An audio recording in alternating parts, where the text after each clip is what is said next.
start out our meeting here tonight.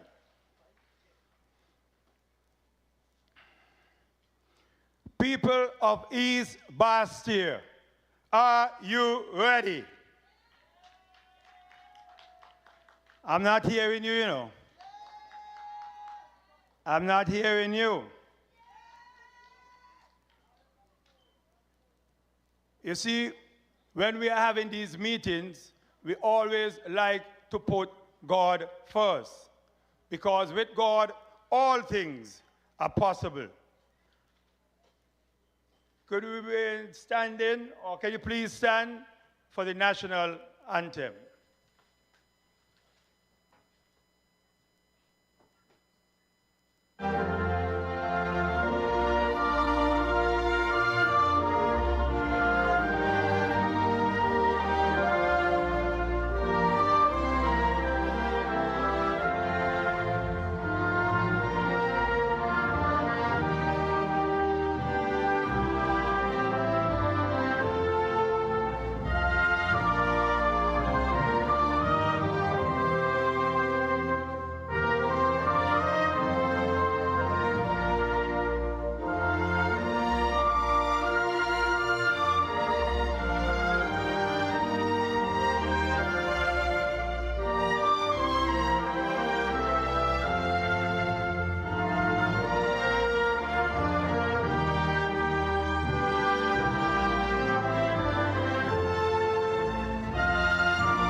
Thank you.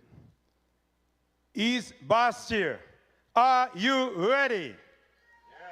Yeah. East Bastille, are you ready? Yeah. Tonight, I have the special privilege of hosting the first in many series of political meeting by the People's Action Movement. We are here today in Shantytown. Shantytown, we are here tonight to bring you this powerful woman who is going to be the next representative for your area. Shani has the winning touch. She have the magic touch. She worked in #1 and helped to win that seat. She left and went into #2. And we know we have Jeppy here to prove the work of Shani. Shani is a great, great warrior from the East. When Shani took up the mantle to be the candidate for East Bastille, Shani did so when she was pregnant. And Shani, even after when she delivered her baby, her beautiful baby girl, and people were worried about if Shani will be able to take up the task of going on a rough campaign, Shani said, do not worry about me. If I can call off a surprise wedding, I will be able to call off a victory for constituency #1 and be your next representative. I am excited, very excited to be a part of this historical occasion. We're going to be making history by not just only winning seats all over. One of the things we are going to do for sure is, for the first time ever, we are going to win #3. I ain't like hear that little clap, you know. I ain't got the confidence like I got, you know. I said for the first time in the history of the great PAM party, we will be taking see it now. This is about Shani and the great work she has done and will continue to do in number 3. Number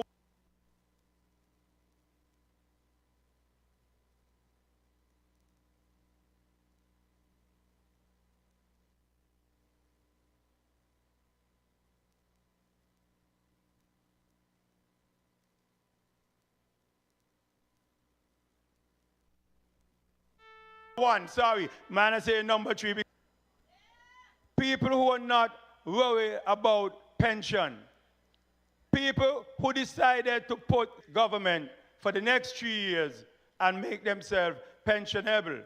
But these people decided that they're going to put country first. And these great men stood up and decided we will no longer be a part of a sham government. A government that was not benefiting all of the people. So they put everything on the line and made the sacrifice. One such person, he's not in there yet, he's going to be there. But he has started out by making a sacrifice himself. He has gone and he has renounced his U.S. citizenship because his Canadian citizenship, because he has decided also that he's going to be moving from the courthouse into the House of Parliament. He has tried it before. He had run an election before, twice before. But we are here to tell you tonight that the third time is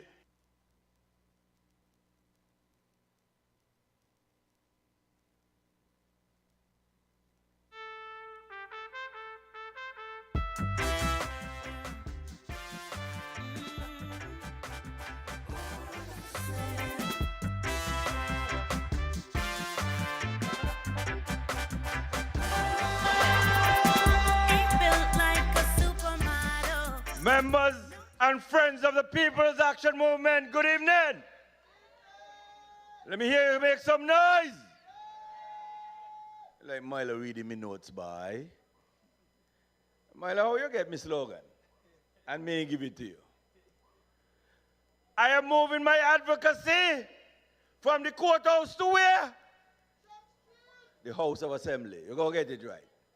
From the courthouse to where? From the courthouse to where? Thank you. Get it right.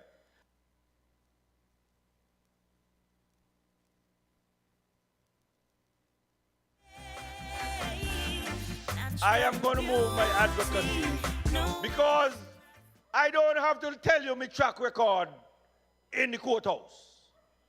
I mean, I start out victorious, and if I end last Tuesday, it meant that I end victorious. Because the jury came back after a month-long trial, 3 men, where I was the lead counsel, unanimously not guilty. And I ain't saying that because there is some joy. I'm not saying that because there is some joy. Because it was a sad occasion. Why it was a sad occasion? 3 men gone home, yes. Found not guilty. But what you didn't know is that the victim in that case is the first cousin of Chesley O'Neill Hamilton and Lindsey Grant. And I doubt Lindsey Grant even knew until I just said that it was his cousin. Okay? Our aunt, Lorna Edwards of Keon, lost 2 sons within 6 months in the war that we were having. Lorna Edwards is the daughter of Emil Bassi Grant. And she lost her child in that case, in that war that was going on. 2 children within 6 months. My aunt, I know, is heartbroken. But that's the war. What I want to let the people know, that there can be no peace There can be no peace when you take care of the former perpetrators of this war without taking care of the victims of the same war. If you want true peace in this country, the victims of this war has to be part of the process. So, the fallen comrades, the fallen soldiers, the fallen whatever brothers and sisters, what are you telling me? Nothing for them and nothing for their family? Well, the young ones will grow up with hate and anger in their minds and their heart. And the second wave would be worse than the first wave. If you think we had it bad, where there was gun every week, every month, shooting after shooting in this country, if the second wave is to come, trust me, it's going to be missiles and rockets going to be towering on your house. It's going to be worse than the Northern Ireland, where the Catholic and the Protestants were fighting. It's going to be worse than the Intifada and those in Lebanon and the Golden Heights and Israel. You don't want that in your peaceful country. I am not calling on it, but I'm simply saying to you, if you don't take care and secure this peace once and for all, the second wave is going to be worse than the first wave. The young people have gone beyond certain things. They move from handgun into shooting you with M16 and with hollow point bullets. That is where they were. If more is to come, ladies and gentlemen, it's dynamite they will be fighting with, and you don't want that in your peaceful country. We have to secure the peace in order for us to have prosperity. When I first tell them, give me a budget and I could solve this problem, they tell me I was a crazy man. When I say you have to talk to the young people if you want to solve the problem, they tell me, well, talk to them. Take them out in a boat and sing them out there. Lock them up and throw away the key. Hang them in the square. All of that. That's all they were talking about. I say, if you want peace, you must talk to the youngsters, them. They are bright, they are smart. Talk to them. On their own, they decided to take this peace initiative. On their own, they went to the Marriott and got locked up.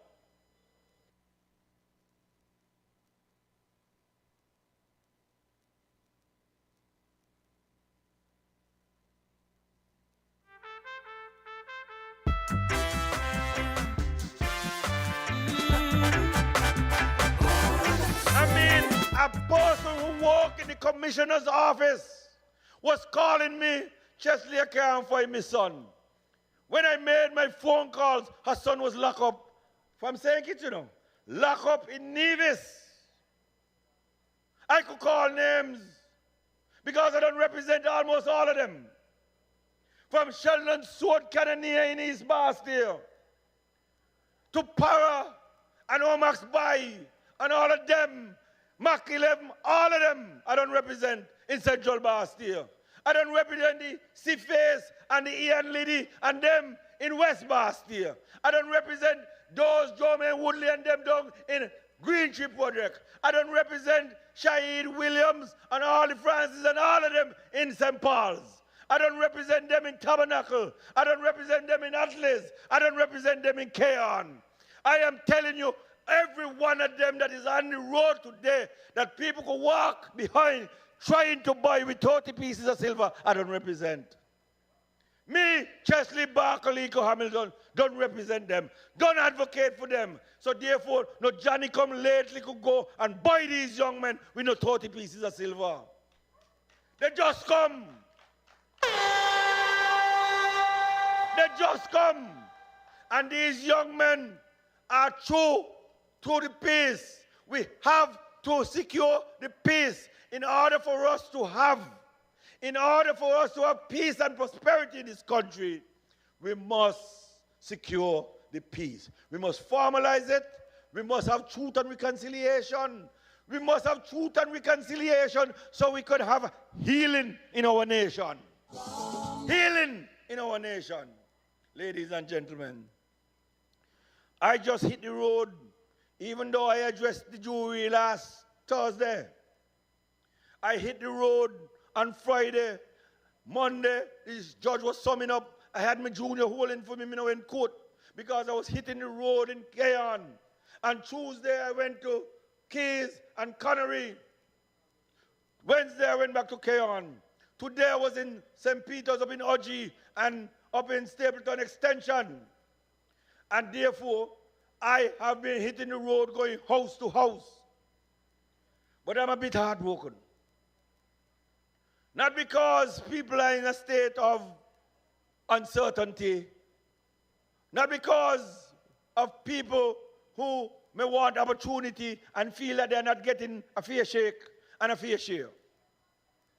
But I visited a couple in Keys. And if I'm wrong, somebody correct me. But there were two pensioners in that home, both suffering from cancer. And when the young lady came to me and said, Chesley, my parents are here. They're both in the house. They're both suffering from cancer. And you know my problem, Mr. Hamilton? That's what she called me. She said, my father's bill, who is going to turn 80 in October, is $85,000. I said, really? She said, my mother's bill for 10 months of oncology, right? That's the word? Oncology treatment, 10 months, is $136,000. In St. Kitts? In St. Kitts? I tell you, when she tell me that, I said, lady, me can't talk politics to you today. And I sat down. And I said, you're talking about two pensioners, you know? You're talking to people who don't pay the dues in this country. And I say, I am going to come back. Here's my card, but me can't talk politics to you today. I will come back. Today ain't for politics. She invited me in the house to meet her dad. When I went in the house and I see who the dad was, I know the man. He knew me. I ain't going to tell you the name because I don't want to breach any more of that confidentiality. But ladies and gentlemen, our pensioners are not supposed to be in that position. Not when billions in the position. And I am not going to be in that house or in that cabinet and see our pensioners can't live a decent life in their old age because healthcare bills are at that rate. And then they tell you, pay what you could afford. Pay what you could afford. Nowhere. Not in St. Kitts. Not when you got a prime minister walking around telling you got surplus after surplus. Anybody who come and tell you that you got surplus, tell them they're stupid. Tell them I say they ain't nothing about accounting. Tell them I say they are incompetent. What is a surplus? What is a surplus? A surplus is if you want to go buy a $7 bread. The man charging you $10 for the bread. And at the end of the year, after you done buy 12 bread every month for 12 months, he then give you an extra bread and tell you he give you a double bread, a double salary. Ladies and gentlemen, if you had kept that $3 there extra in your pocket for the 12 months at $36 you look at, you could have buy 5 extra bread for $7 and still got change. You could have buy 5 extra bread and still got change. Any government that telling you they got surplus is taxing you too much. They're taking too much money out of your pocket. Any government, a good government is a government with a balanced budget. That they're telling you they need $1 billion worth. $1 billion worth of taxes. And they may fall a little above, half a little below.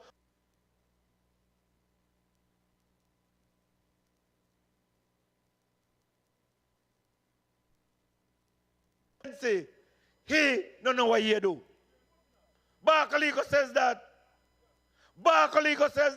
because he's overtaxing the people so that he could feel good. Aggrandizement. I have a surplus. Really? A surplus is overtaxing you.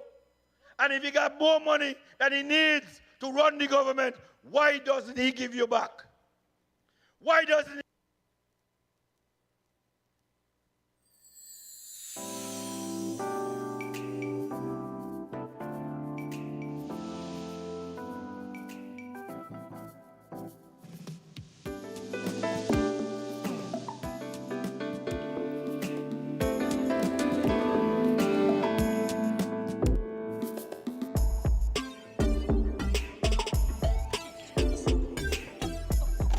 Apologies for the stream issues. It's incompetent for me.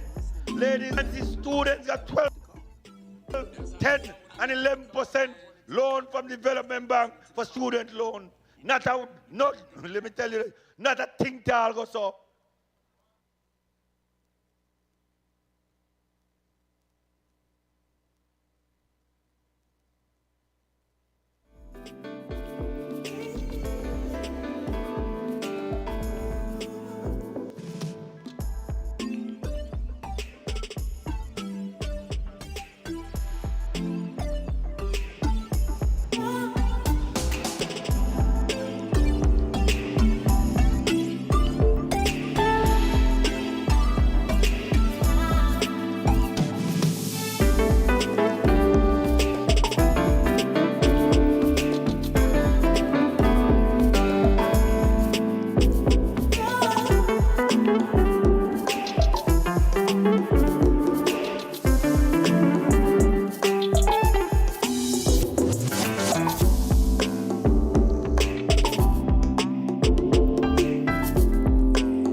Once again, we apologize for the stream issues. Nothing to do with WINNFM.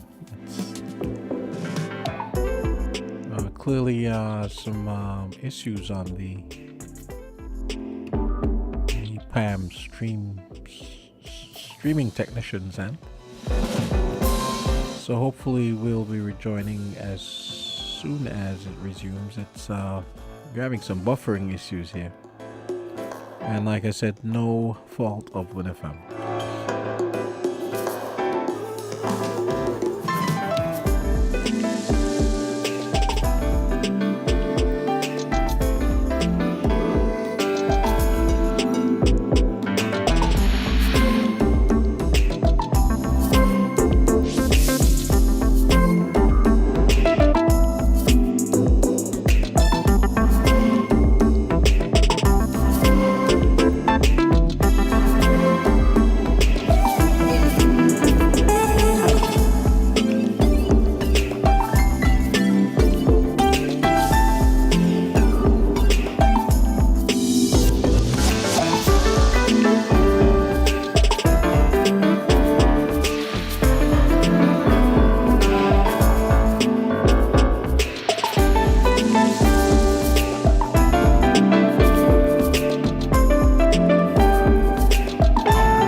Once again, apologies from WINNFM as we await rejoining the PAM public meeting at Taylor's. Technical difficulties on the PAM end. Nothing we can do here at WINNFM.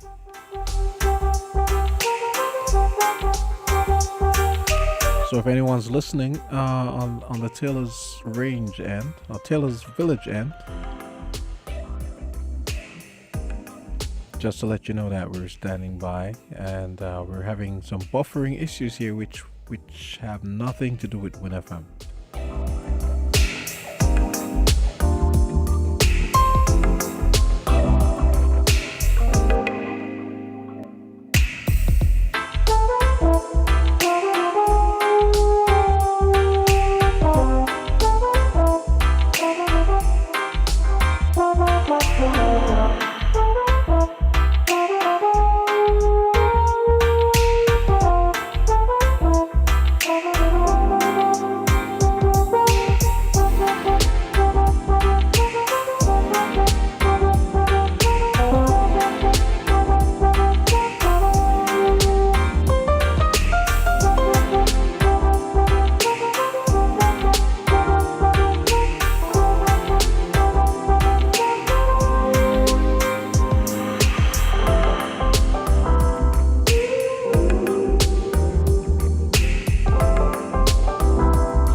Nobody was supposed to put up to what Sean put up with for such a long time. But that's ancient history. And the ex-Prime Minister, as we move on into the meeting, he caused an uproar. Because just the election before, the candidate who had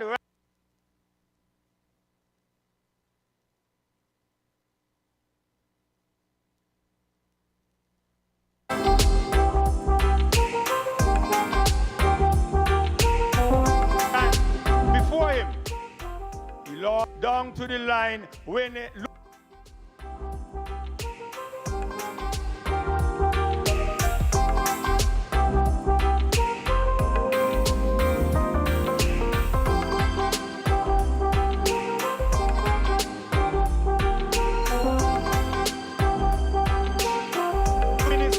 and only national living hero, Sir Kennedy Alphonse Simmons. And so Jonel told me that he made a promise to Sir Kennedy. He said, Sir Kennedy, I am going to bring back that seat into the fold of the People's Action Movement. And tonight, I am so proud to say that Jonel did exactly what he promised. But Jonel entered into government, young, fresh, wild-eyed, but with a mission, with a purpose to deliver for the people of Central Bastia and by extension, the whole country. Jonel could have stayed here as well because he said, why, I only had 23 months.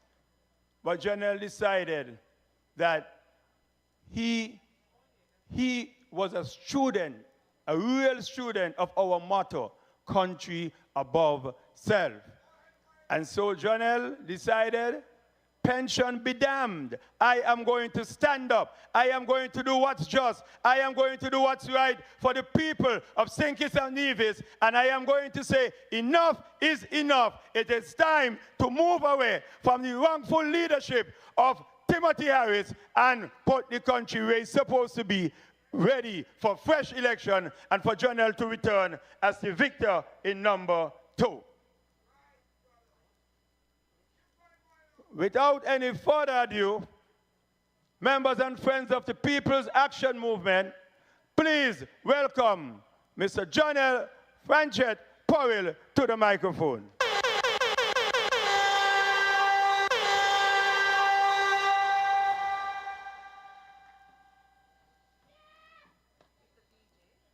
Man, Mr. DJ accustomed to coming on to my music, you know. Good friend better than pocket money.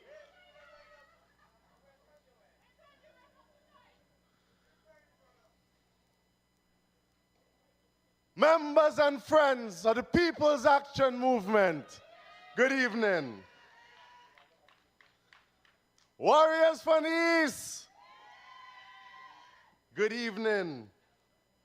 It is lovely to be here with the people of East Bastille and to be here in support of my sister and friend Natasha, Shani, Gray, Brooks, PAM. East Bastille, how you feeling? Remember voting with all, you know, and I'm feeling good. Now I can feel the energy, I can feel the electricity, the excitement. It feels good to be here. But I'm not sure how many of you know just how much Shani helped me with my own campaign just a few years ago. So I'm elated to be able to be here and return the favor in whatever little way I can for Shani. But I do so less out of gratitude for her assistance and more out of my overwhelming conviction that Natasha, Shani, Gray, Brooks, PAM is the right candidate for this job and for the constituency of East Bastille at this point in time. She has the heart. She has the love of her people. And she believes deeply in empowering each one of you for a better future for yourselves and for the country. Shani is the definition of resilience and triumph over adversity. And given the demands of our times, she's well placed to use what life has taught her to help her to shape a better future for this constituency and for this nation of ours. Natasha, Shani, Gray, Brooks, PAM, you have been a breath of fresh air. And this real unity, this team of PAM and CCM has been made even better by having you on board with us. And let me tell you, you have my abiding commitment and support. Your energy, passion, and unwavering commitment to service are unquestioned. Talk about understanding the assignment. Well, Shani definitely understands this assignment here for the people of East Bastille.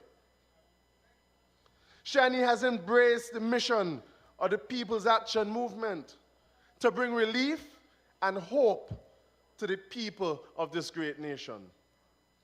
Our children, our youth, and our men and women can rest assured knowing that they have an advocate in Shani and knowing that they have a team dedicated to making their lives better, to fighting on their behalf, to bringing back accountability and transparency in governance, and to ensuring that there is inclusivity in our responsibility to the people of this federation.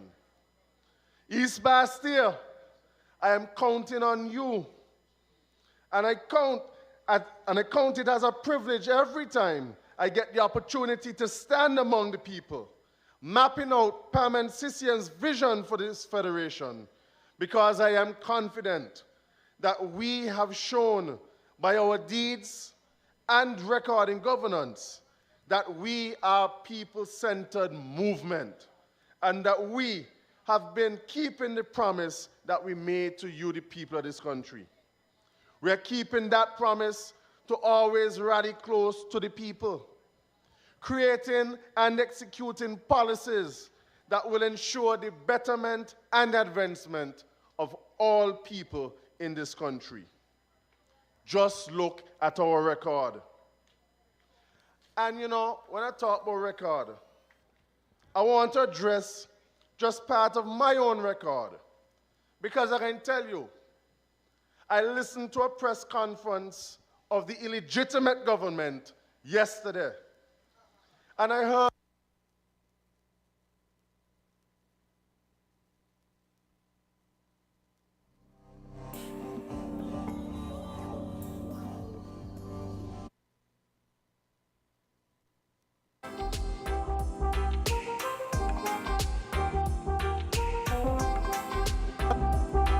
I negotiated the entire CPL tournament to be hosted here in St. Kitts and Nevis.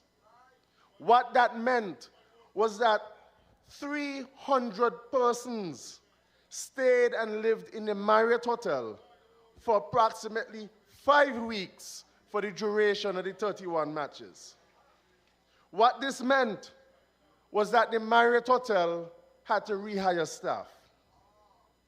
Taxi drivers were engaged.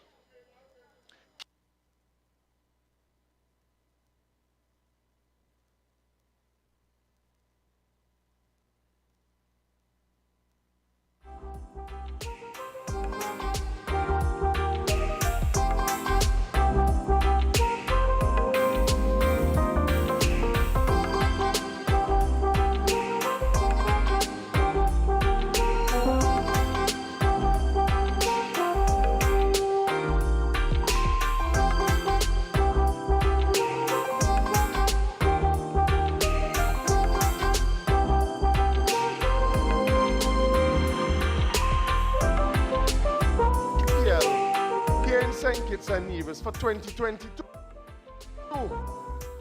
and announced that Cabinet had approved West Indies cricket to be played here in St. Kitts in August. Well, let me set the record straight for you. I negotiated CPL here in St. Kitts and Nevis for 2022. The Cabinet, and hear the irony of it, because remember the other day, Sean Richard shake up things, you know.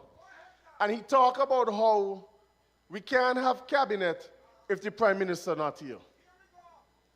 And it was after Sean spoke about that for the first time, normally when we go to Cabinet and the Prime Minister had a funeral to go to, he would say, well, we have to cut things early today because, you know, I have a funeral to attend.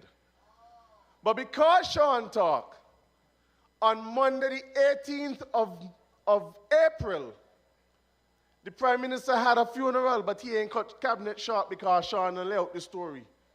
So he asked the then leader of government business, Eugene Hamilton, to chair the rest of the Cabinet.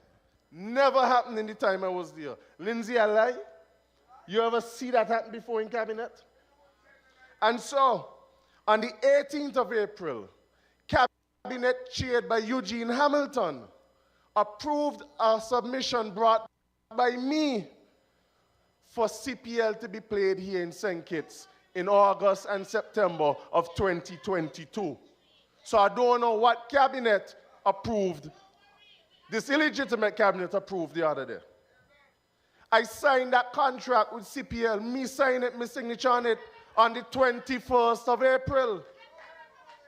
And on the 26th of April, CPL made the announcement publicly and publicly thanked me and acknowledged me for my work in getting the games here. 31 matches. And not only just 31 matches, because he didn't even realize. You have the CPL T20, I think it is 8 matches, which will be held here. And then you have the new T10 format, which will be introduced and played in its entirety here in St. Kitts for the very first time. Not to mention the first time that there will be a CPL female tournament, which will be played here in St. Kitts in its entirety. Maybe here, you know, that I also negotiated with CPL to take practice matches to Nevis so that Nevis could share in the prosperity that comes from CPL. That is what you call teamwork. That is what you call fair share.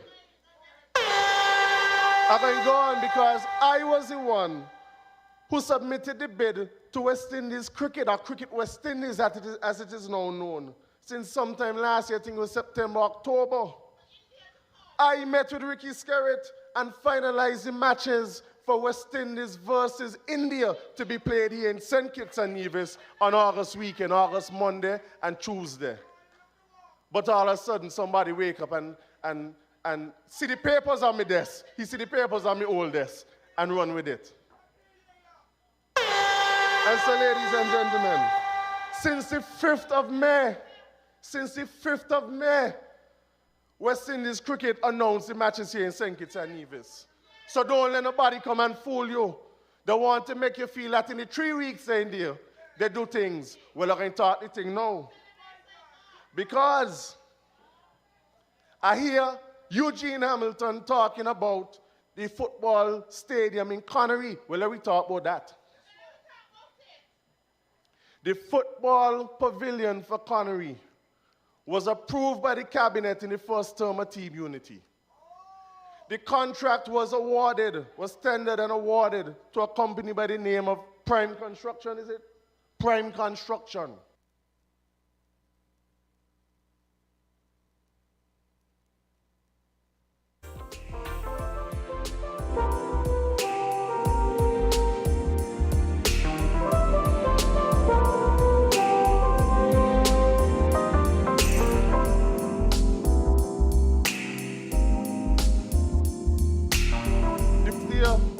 Eugene Hamilton he balled about this thing.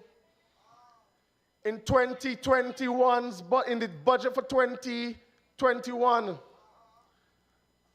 I, as the minister responsible for sport, asked for the monies to build out the pavilion in Connery. We were allocated $50,000. $50,000 can't build a pavilion. What I did was I said, well, we can try again next year, but I used the $50,000 to put water. So we ran water lines into the football facility at Connery, and we purchased bleachers for them to use in the meantime. Again, for 2022's budget, I came back. And yes, Eugene Hamilton, yeah, he made some noise, and he asked about it again. And I made the submission. And for the 2022 budget, I was able to secure $500,000 to start the pavilion in Connery Works when the project was approved. The pavilion was too big for the field, for the facility. $3 million was allocated for the pavilion to be built, but it was too big. And so why we couldn't start it was the pavilion would end up on the football field. So the staff, up to when I demitted office 3 weeks ago, 4 weeks ago, the staff within the Department of Sport were redoing the technicalities to reduce the size of the pavilion so it could fit in Connery. Now I'm going to ask you something. How is it all of a sudden in 3 weeks they feel that they could get all these things they claim to do in 3 weeks? But 7 years in government, Eugene Hamilton couldn't get the pavilion built for the people in Connery. But all of a sudden in 3 weeks things started to happen. Do not be fooled, people. The last thing I'm going to talk about on that is the Bastia High School. Because work started up there, you know. So y'all think that things happened in the last 3 weeks? One of the last things I did before I demitted office was, along with the help of Sean Richards, who is the then Public Works Minister, was to secure the final details for the Bastia High School, which was the insurance. Me, John L. Powell, went down Church Street by National Insurance and sat and met with them to determine what was missing and to put the heat under the feet of the people at Public Works, along with Sean, to ensure that that was done. And that was finalized before we left office. They ain't do nothing in no 3 weeks. Do not let them fool you. Their claims are as illegitimate as they are. The people on this platform have worked for the people of this country, and we will continue to work for you when we win the next election. And we still have so much more to do. So for those with the entrepreneurial spirit, PAM and CCM will create the enabling environment to help you get started. We're talking future now. We're talking about what we have in store for the young people of this country. We will ensure that grant funding and soft loans for the establishment of small and medium-sized businesses are made available to the young people of this country. The next Prime Minister, Sean Richards, spoke to you just a week ago, when he spoke about allocating $100 million to supporting small businesses in this country. $100 million will be allocated in a fund specifically to support small and medium-sized businesses in this country under government of PAM and CCM. We will double down on education and skills training for our young people. And when I mean double down, I mean double down. We will work with our youth to help them navigate the world of work and adulthood. With all of its demands, we will partner with the private sector to help to provide robust training and support so that they can meet the needs of the job market. And I don't just talk about the local landscape. You see, the PAM and CCM team will not limit the youth to the borders of St. Kitts and Nevis. We will seek education and training opportunities for them wherever they are in this world. Wherever those opportunities are available and accessible, we will seek them out for the young people of this country. We are confident that this approach will yield dividends in remittances, yes, but in contributing to a broadly educated and skilled-based workforce and human capacity that are essential to the sustainable development of this country. I started as a Minister of Education investing in a training program, preparation for the world of work. I engaged a young lady, a young professional lady from right here in East Bastille as a consultant for that program, along with a professor from Auburn University who was doing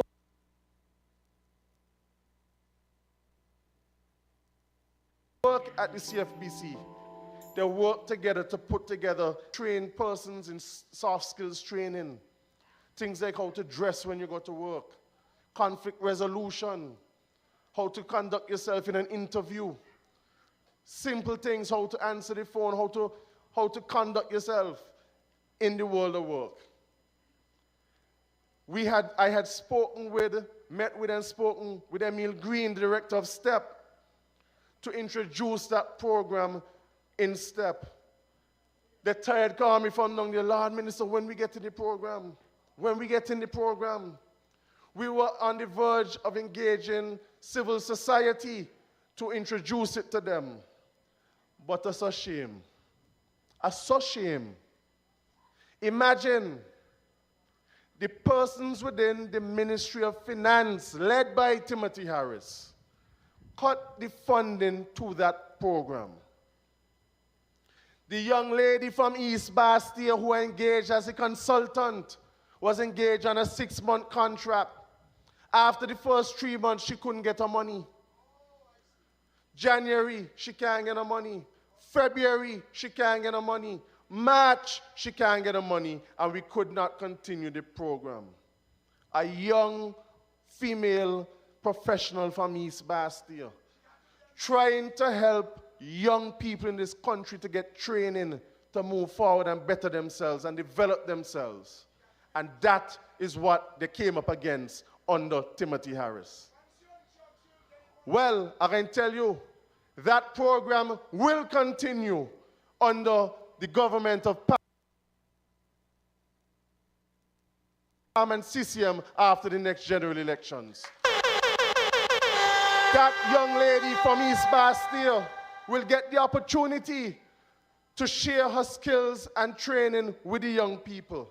And those young people will get the benefit of the skills and development so that they can move forward and better themselves and get better work in this country. Yes, she can get back to it too. East Bastille, we are resolute in our vision of providing the space, the resources, and the environment for our young people to build their own businesses, their own futures, and their own lives. The math is simple.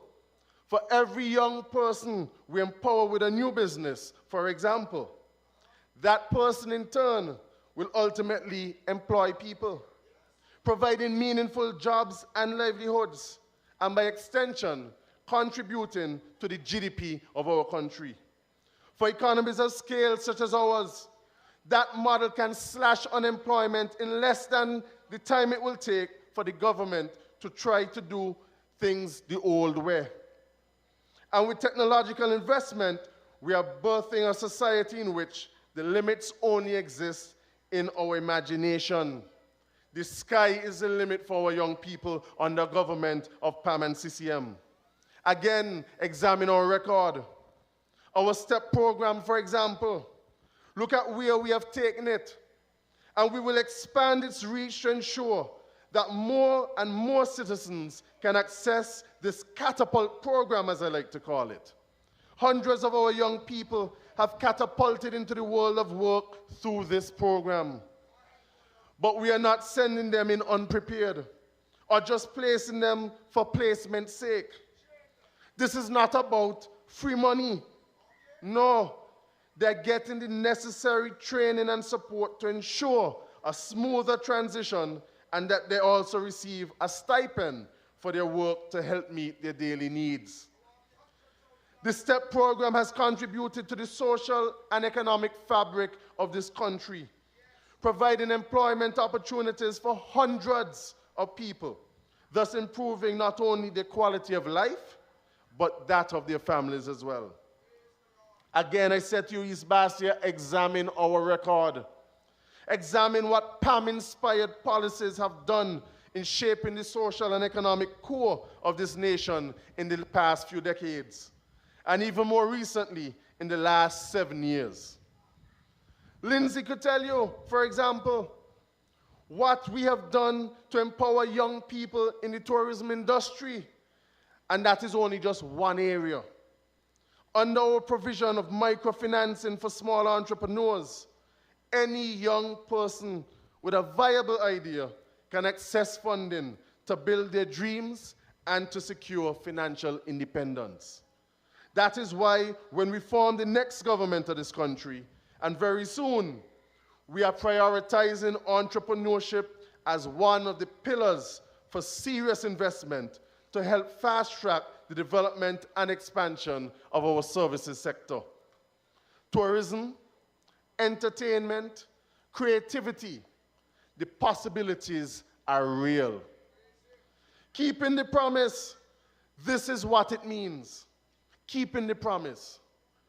Giving our people access to resources, training, and opportunities to grow and realize their full potential. Our philosophy, the philosophy of the People's Action Movement, is and has always been based on the premise of teaching a man to fish and not just giving him a fish.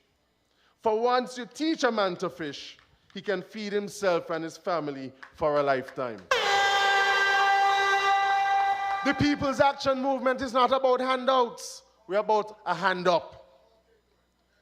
Shani can tell you what a difference a hand up can make in the life of an individual. I can tell you what the difference a hand up can make. Because you see, we have all been there. And that is why we are deeply committed to our philosophy of empowering people. It is enough for the People's Action Movement and the Concerned Citizens Movement to know that they gave a hand to help water the grounds for families to build and secure financial independence and create generational wealth in this country. It takes one person. Warriors from the East, it takes one person to take ownership of their skills, their ideas, and bring those to life to change their lives. One person, one child, to have one dream. Warriors from the East, We promise to continue supporting your needs and supporting your dreams. And it is our role to remedy the deficiencies that exist in our system. What worked 10 years ago or even 2 years ago does not necessarily apply today. The challenges of today call for different responses.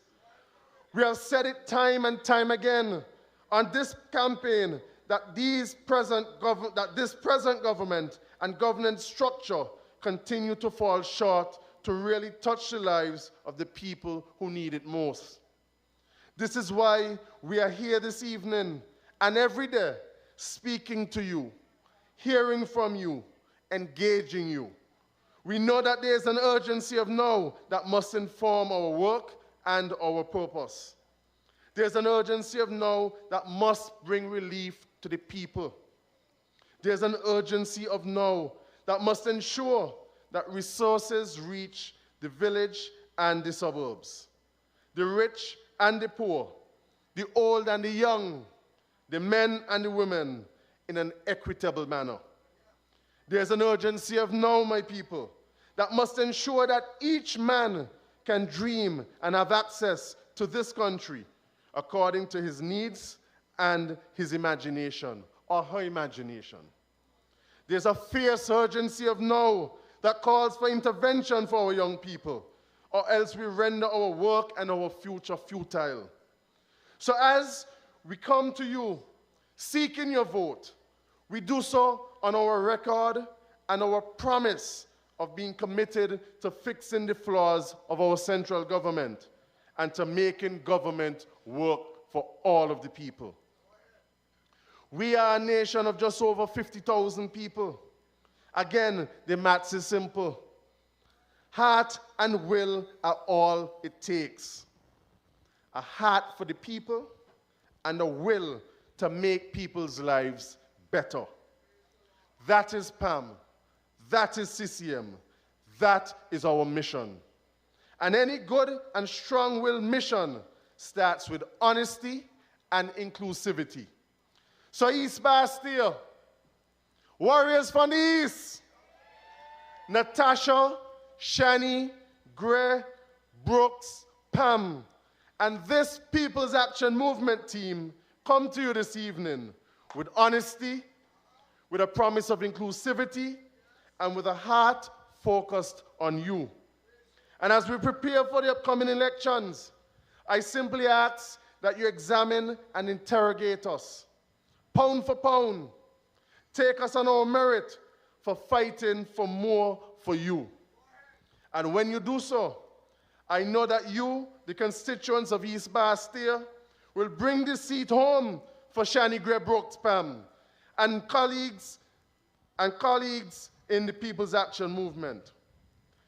Natasha Shani Gray Brooks Pam is a woman of record, a woman of excellence, and a woman for the future of East Bastille. Join us on this movement and let us stand together to secure the PAM-inspired gains of our nation. Join us as we stand on our promise of ensuring that everyone gets their fair share. Join the People's Action Movement and the Concerned Citizens Movement. Join real unity. And let us create that change that the times demand. Before I leave, I must say a special good evening to the people of Central Bastille Constituency 2 who continue to support me and who I will continue to support as their representative come the next general elections in this country. We will build on the mission and continue that vision for the people of Central Bastille. A special good night to QT, who I know is listening to us tonight but couldn't make it. QT, we love you, and we will ensure that you're at the next meeting with us. Godspeed. I thank you for having me here this evening at this public meeting with the Warriors of the East in East Bastille as we celebrate and rally with Natasha, Shani, Gray, Brooks, Pam, and the People's Action Movement. God bless you. Good evening.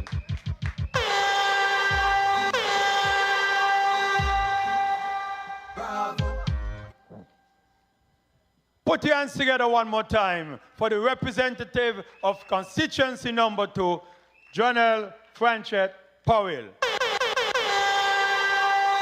Now, isn't it quite amazing? Quite amazing that someone who you heard lately have been accused of being lazy has accomplished so much in just 23 months. A man who you heard was said to be lazy, along with the other 5 ministers. You see how much Jonelle has done in that short time. Put your hands together one more time for Jonelle Powell. And talking about short time, I'm going to keep it short. And I'm going to bring on a short man. He is short. He is short, but he is tall in accomplishment. He has been voted the best tourism minister in the region. And that is not an easy feat. So we're going to be very, very short because we are looking at the time and the stream. So I won't take up too much of your time. I'll be short and bring up the short man. Ladies and gentlemen, put your hand together for representative of number 4, Lindsay Fitzpatrick Grant.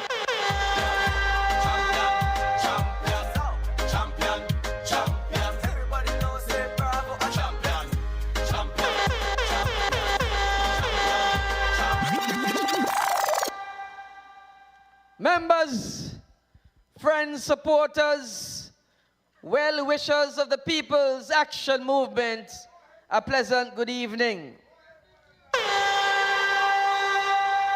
We have come to Taylor's tonight to kick off the campaign. And we have come to Taylor's tonight because we have a winning candidate here in Taylor's and East Bastille.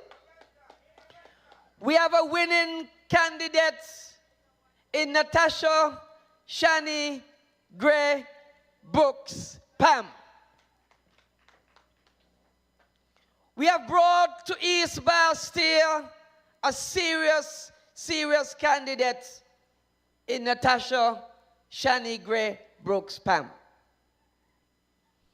We have brought to you a committed candidate for East Bastille.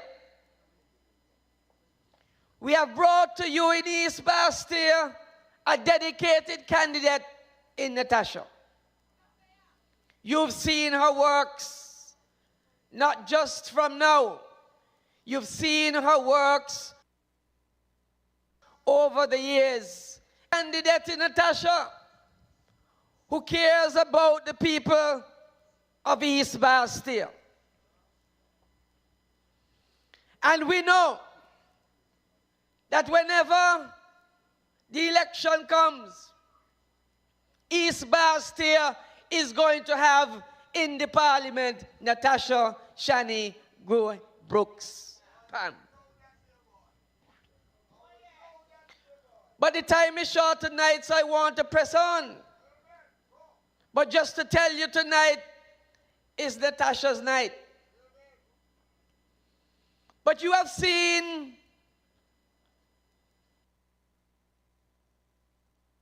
over the last couple of weeks some WhatsApp going around. And the WhatsApp appears to be some conversations between one Terry and one Henry. And in those WhatsApp, they want to tell you that within the coming days, the government that's in is going to claim that they're doing all these kind of things within the couple of weeks that we have. And so I come to you tonight to explain to you tonight what the real situation is. And let us start with the salary increase. The salary increase just came a couple of weeks ago.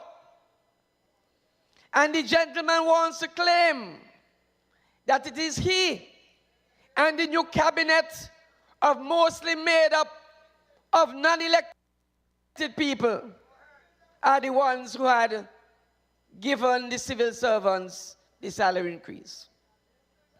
But I want the record to reflect that it was in October of 2021 when we had the budget estimate that the matter of salary increase to civil servants came up.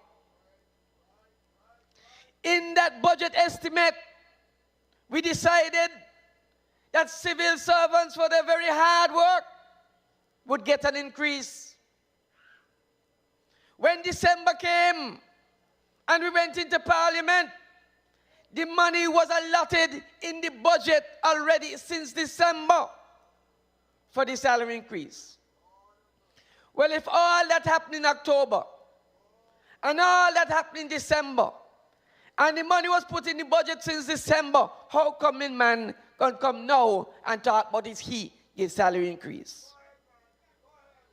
It is the 4 members of the People's Action Movement who make up the majority who sat in the cabinet caused that increase for the civil servants. So we own that. We own that. We own the fact that we sat down in the cabinet and agreed to the increase for the civil servants. But it ain't all that and that alone that we own. Because just recently, they want to say, no, well, I ain't going to talk about laziness. Because you can't be lazy and bring in the most people, tourists by cruise, back to back in 2018, back to back in 2019.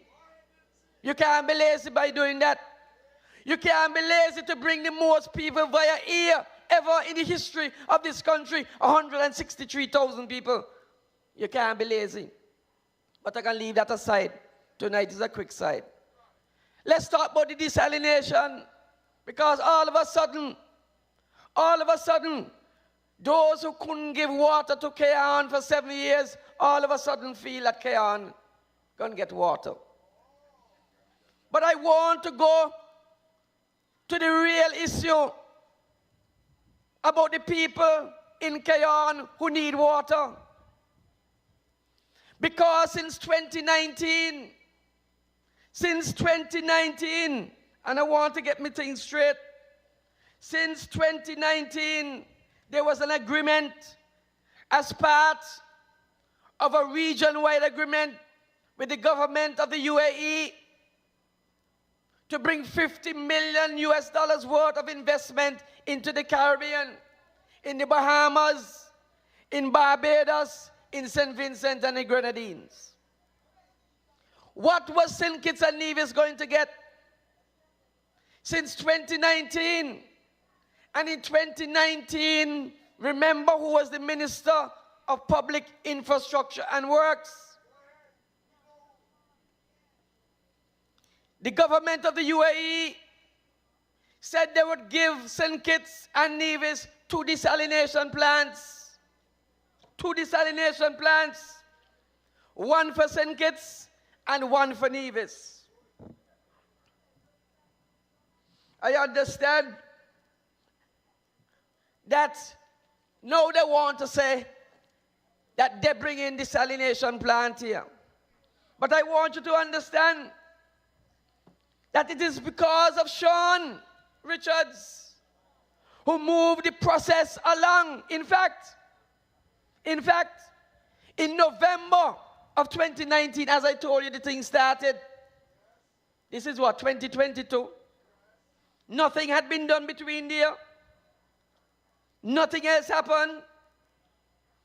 But recently, April the 26th of 2022, to be exact, at that meeting of the cabinet, because Sean brought up a submission, we decided April the 26th that one, the desalination plant for St. Kitts will go to Keon, and the other one will go to Nevis. That was decided before we left the cabinet. Before we left the cabinet. But all of a sudden, people want to claim that the desalination plant just pop off a paper and going to start. But I want to tell you, we were there and agreed to that. It's the same thing, I understand, that they go down on the strip, walking around. They ain't nothing about the strip. They don't know how the strip got there and all the works in the strip. But after they keeping back the money and won't extend the money to the persons who are working hard, the contractors, they want to know, say, they're going to start up. I'm happy if you start up. I'm happy for that. But I want also to tell you that on the 10th of February of 2022,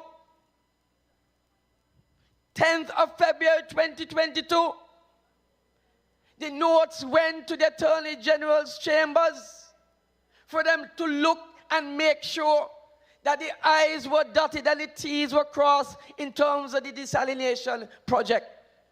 February of 2022.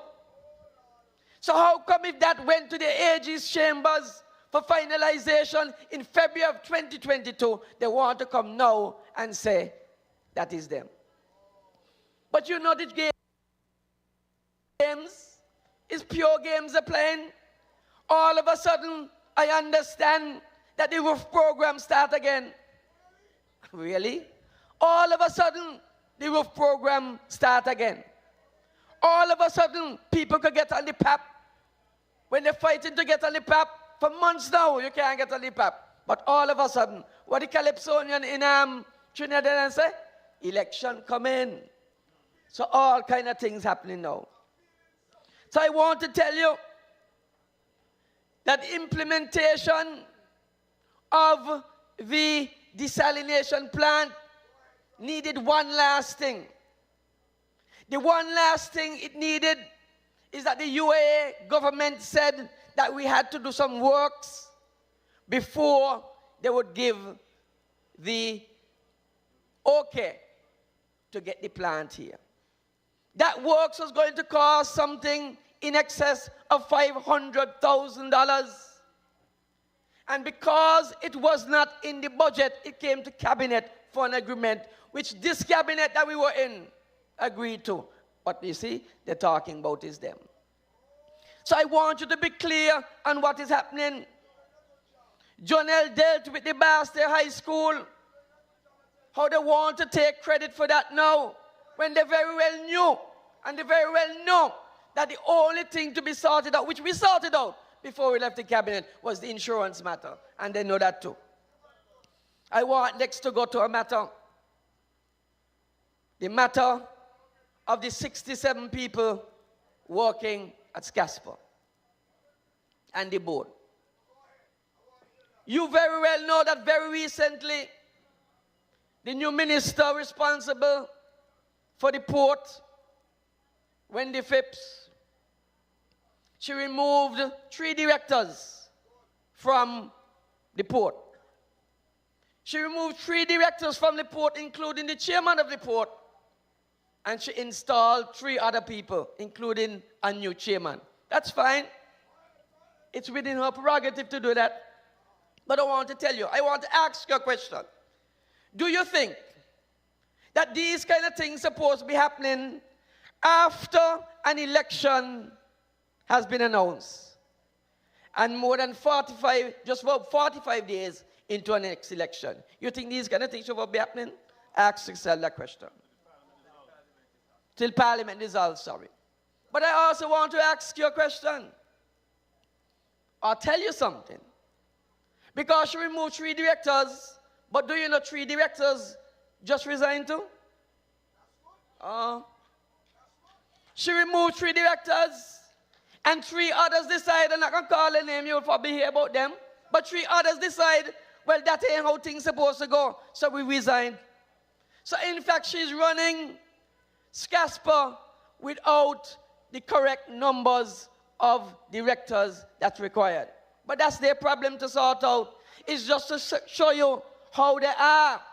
They're very hasty. Very, very hasty. They are so hasty that they went and formed the UDC board. You know about that? They removed the chairman of UDC. And remember, they went and got a new chairman for the UDC. I'm trying to find my letter. Shana want my letter. I have it. But you know, they went and got a new director for UDC. A new chairman. But I found a letter today written by the new chairman, Calvin Esdale. Because Calvin Esdale, they put as the new chairman of UDC. But I have a letter dated the 1st of June, 2022. This letter is addressed to Wendy Phipps, and it is important that I read the letter. The letter says, "Dear Miss Phipps, when I initially was approached to serve on the board of the Urban Development Corporation, UDC, I indicated that I would be willing, in the interest of the country, to assist in sorting out the financial problems that exist at the corporation. I previously served as the chairman of the board of the UDC. Unfortunately, the proposed appointment has created some controversy and has become very toxic. I have therefore decided to take no further part in this matter. Please be reminded that I have received no instrument of appointment." You hear what I'm saying? I have received no instrument of appointment, and therefore I have never been appointed to this position. I would appreciate if the general public is informed accordingly. Yours truly, Calvin Esdale. You see what's going on? You see what is going on? They appoint him as chairman. He ain't get no appointment. He ain't get no papers. He resigned now because he said he can't take their confusion. And you hear his word, toxic, a very, very strong word. But I want to go to something very important tonight and talk about the 67 persons that Wendy Phipps say I employ between January and May of this year. And she says, according to her, that it's going to cost SCASPA an additional $2 million per year to employ those 67. So let us take her at its highest. Let us accept that it will cost SCASPA an extra $2 million per year for 67 people. Well, I work out the maths. 67 people for $2 million per annum equal to $2,400 a month on average for each of them. So is Ms. Phipps saying $2,400 too much for poor people or for people? Is she saying that? And when you look at the $2,400 and you times it by 12, which is a year, it's just a little over the $27,000 she get for sitting on the task force. But it ain't too much for her. When she was volunteering, you know, because you heard her time and time again, I ain't getting the pay now, this is volunteer work, but she get $27,000. And she came on the media, you know what she said? She said, well, when the matter came to the cabinet, I recused myself, meaning she went out the door and she wasn't part of the discussion. In fairness to her, that is correct. That is correct, in fairness to her. But who prepared the submission for the $27,000?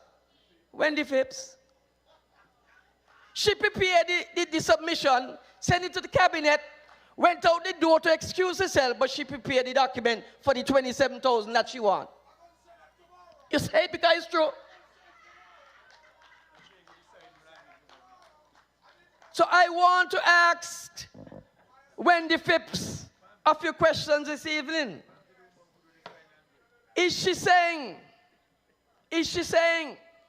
that the 67 people who work at Scasper, according to her, their mouth should not be fed? People out of work in this country, people want work, and there is work to be given, but give the people work. They have family to feed. Eh? You mean to tell me, Shomel Bennett from St. Paul's shouldn't have no work? Eh? Shomel Bennett from St. Paul's shouldn't have no work? Eh? Shakila Collins from St. Johnson Village in Aquila constituency, she should go home? Eh? She should not go home. But what about Agapion Welcome from Mansion? Eh? She want to send home the person who live in Mansion, the welcome person who live in Mansion. That is what she want. So you tell me, the woman from Kayan, who has a sick mother, who she taking care of, who getting she little $2,400 to keep she mother, okay, and make sure she look after she sick mother, you mean she should go home? Really? So the lady down in Halfway Tree with the 4 children, who up to she neck in bills and can't put food on she children's plate, she should go home? Me mothers, you see the kind of thing they want? We are providing work for people who need work. I also want to tell you something. And she said, extravagant salary, you know. I don't know how 2000, 2002, and 2004 come extravagant. How that come extravagant? Eh? How that come extravagant? You also have to understand that when the TSA people came in here a couple months ago, and you know what they said? The securities are understaffed. Ask the people of Scasper, they know that. Half the people who were employed between January and May is on the advice of TSA, over 30-something security people, because TSA will mark us down. And if TSA mark us down, that means planes can't come in. I wonder if they know that. What they're talking about. We did things to ensure and make sure that the airport remains open and we are not marked down by TSA and become a security threat. What they're talking about. She's talking about extravagant. We started a new policy to make sure that the people who now coming in on security, they have a minimum standard of 4 CXC subjects trained by the police. Each and every one of them could leave there and go be a police constable. We upgraded their training, and that's why they get a little extra. What's she talking about? And that is why we say that the government of the People's Action Movement and the CCM is a government that's uplifting the people of this country, making sure they have work, making sure they have upliftment of their salary, because we always believe the salaries could be better. And that is why if we were there last 2-3 months or whatever when they raised the salary, civil servants would not get 10%, they would get 15%. But they ain't get that. But she knows, she very well knows that in 2018, you see, I like to work with figures, you know. So I got my figures here. She's talking about the port is mismanaged. Mismanaged what she talking about? She ain't that thing going on. In 2020, we had COVID. In 2021, COVID again. And you know, most of the money that Scasper makes is the head tax from the cruise lines and the airport tax and cargo coming in. So I want to just reflect a bit here. In 2019, airport revenue well, operating revenue was 23.3 million in 2019. 23.3 million. What do you think it was in 21? 6 million. Why was it 6 million? Because no cruise ships coming in. No cruise ships coming in. But look here now. I can tell you that the profit we had in 2019, 6.8 million. 6.8 million profit in 2019. Well, who was the Minister of Ports in 2019? Eh? Watch it 2021 when all the ships ain't coming in. $10 million lost. That is understandable. But I want to tell you, for the first 3 months of 2022, we're in the black. So when she's talking about fiscal mismanagement, we are in the black because the ships are coming back. You have to understand that. Look at it. In 2019, see how many ships we had? 231. In 2021, zero. Zero ships in 2021. 231 in 2019 and 215 in 2022. I don't need to go on much longer. I want to talk about one last thing because time is pressing on. I want to talk about one last thing that is very disconcerting and something that we have to look at seriously to see where we are going. You see all the commotion outside the electoral office. Are you concerned about that? People in the country have to be concerned about the commotion outside the electoral office. Because when you look at what's happening, PLP could never win an election in this country unless they thief an election. I say it again. PLP can never win an election in this country unless they thief it. Illegal transfers, illegal registrations, those are the things we have to look at. I mean, I just look at a list. I see the numbers there. They register for, what this month is, June, so for May. The numbers up there. So we have to be concerned about that. These are my concerns. That persons who are not eligible to be registered are being registered. You hear what I'm saying? Persons who are not eligible to be registered are being registered. That some of those in that category are from the Dominican Republic. I don't have nothing against them. Don't have anything against them. But you know, passports flying left, right, and center right now. Left, right, and center. That other voters are having their names transferred to other constituencies unknown to them. Tonight is not the night, but I'm going to release the names. That workers in the electoral office have been working in support of the efforts of the PM. We got to look at that. I mean, you saw the army trucks on the Sunday afternoon, in the dead of the Sunday afternoon, transporting boxes up to the electoral office, well, from the electoral office upstairs. Are you concerned what in them boxes? What those boxes are about? Are you concerned that it was Sunday afternoon when nobody would be watching as against Monday high day when people at work? We have to ask ourselves a question. And so we need to be very careful this election. We have to make sure this election that every single person is scrutinized to make sure that they're voting where they're voting. Well, I know my political leader ain't gonna have nobody coming to Sandy Point to vote when they ain't eligible to vote. And I could tell you it ain't happening in number 4 either. It ain't happening in number 4 either. And I'm almost certain when the time comes, it ain't happening in number 1 either. And so we have to be vigilant. I'm going to end tonight, but I really wanted to tell you about some plans that we have.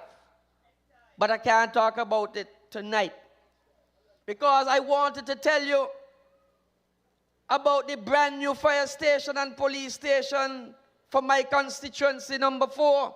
I wanted to talk about that. I wanted to talk about the fact that in the next 5 years of a government of PAM and CCM, we're going to give you a brand new airport. I wanted to talk about that. I wanted to talk about my brand new recording studio down in Virchiles for the young people who have so much talent in the music industry. But tonight is not the time for that. I wanted to tell you about the second phase of the Old Road Fisheries Project, which we're going to bring on stream with the marina down there by the fisheries in Old Road. That is what I wanted to talk to you about. I wanted to talk to you about the health system, which needs an overhaul. The health system, which needs an overhaul. It is sad to see where our health system is. And I know my political leader has the plan for that, but he will announce that. But I just want to end with one thing, I'll tell you. Because it's a matter that I brought to the attention of the cabinet since 2015. And it was this. Because we hear us talking about food security, I gave the cabinet a proposal and to say to them, if we have 100 people doing landscaping on this STEP program, we need to take 25 of them off. And we take 25 of them off, and we give them some acreage of land, whether it is 5 acres, 10 acres, or whatever. With the guidance and the support of the agricultural department, you say to them, your crop to be planted is going to be tomato. We give you the resources, we give you the plow to plow the place, we give you water, we give you implements, we give you the seeds, whatever you need. And just like how we were paying you as a landscaper, we're going to pay you to grow food. When the crop is finished and you don't sell it, and let's say you get $40,000, you take the money out of that, what you would have paid them, put it back in the consolidated fund. If you got $10,000 leave over, you put $2,000 to start the next crop, and the $8,000 you share between those who are working on the farm as an incentive. So you're growing food, and you're giving them work, and so the country is better off in terms of food security. I'm going to develop that sometime down the road. But all I want to tell you, in Taylors and in East Bastille, you have one choice. Your choice is Natasha, Shani, Gray, Brooks, Pam in East Bastille, in Taylors, all the way on election day, as we bring a brand new government, a government of the People's Action Movement, a government of the Concerned Citizen Movement, as we move St. Kitts and Nevis upward, forward, and better as we go along. Thank you. God bless you, and good night.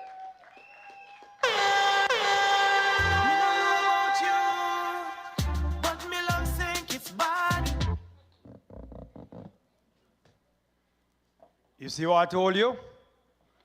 He may be short, but his reach is very, very tall.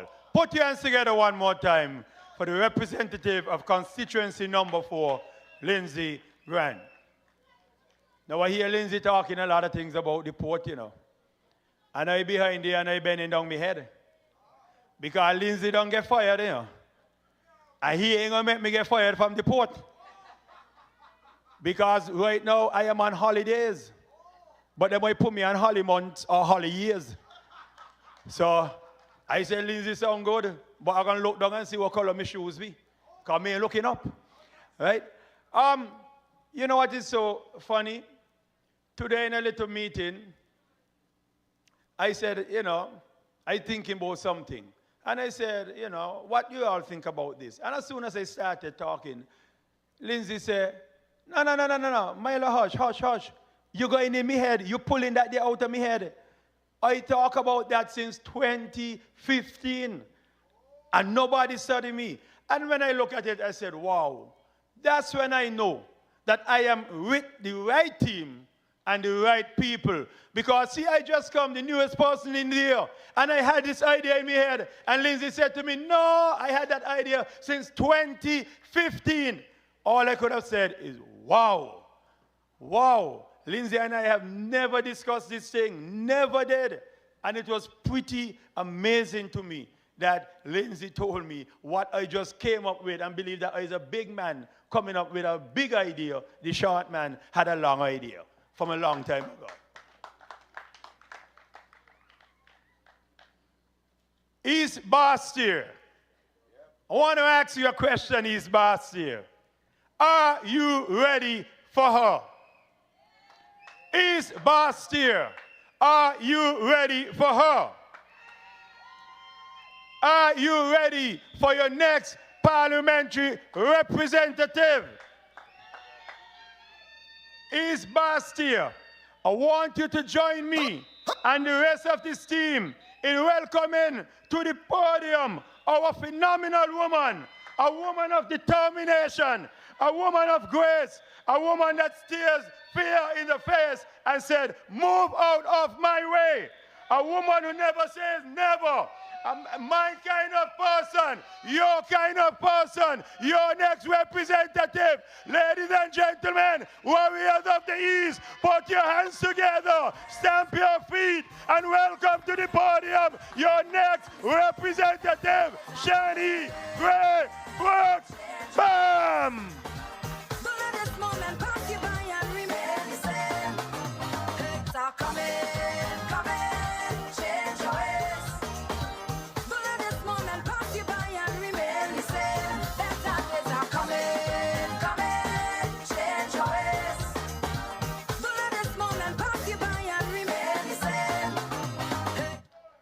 Come DJ, let me hear it again. Better days are coming. Change your ways. Follow this moment, pass you by and remain the same. Better days are coming, change your ways. Follow this moment, pass you by and remain the same.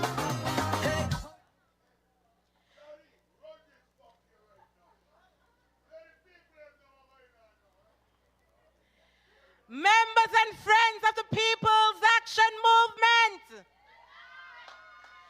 Taylor's Massive, all my East Bastia Massive, good night Ramcat. I know you got me back and I got yours too. I want to thank everyone for continuing to welcome me as I continue to represent the good people of East Bastia. East Bastia, with Shani, you are on the right track. I am happy and extremely honored to be your next parliamentary representative. I stand here amongst my friends and colleagues because a better day is coming for St. Kitts and Nevis. I am happy that I have accepted the call so that I can be the change that you want to see in this great nation.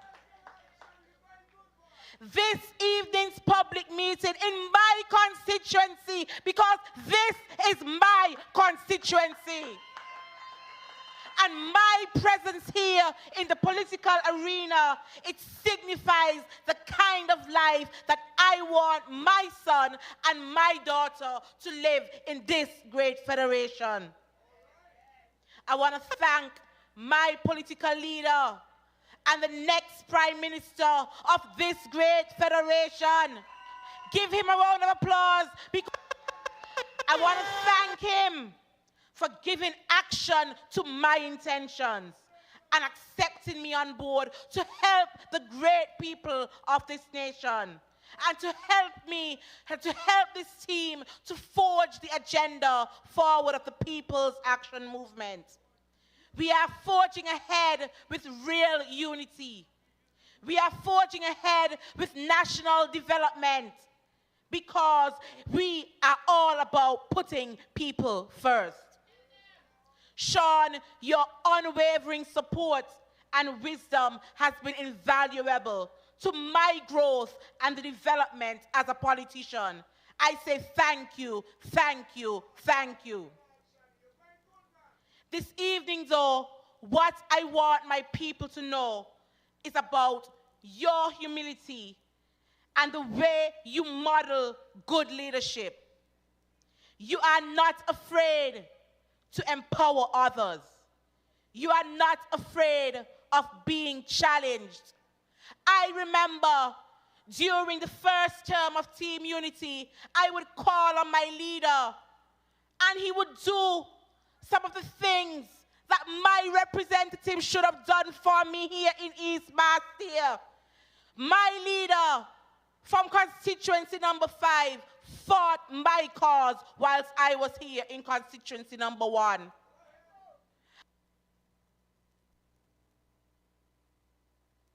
And so for some of you who feel that you have been abandoned in East Bastille, I apologize. Although you thought that you had good representation in 2015 and things didn't work out for you, don't worry. In 2020, you thought that you had good representation and things are still not working out for you. Don't worry. In 2022, Shani is going to do it for you.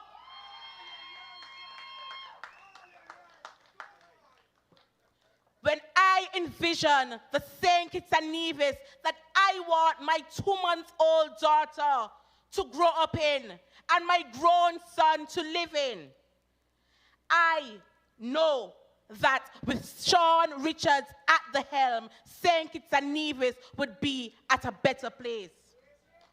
A St. Kitts and Nevis that trades possibilities.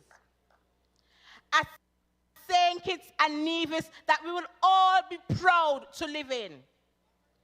A St. Kitts and Nevis that allows its children to dream and to imagine freely and boundlessly.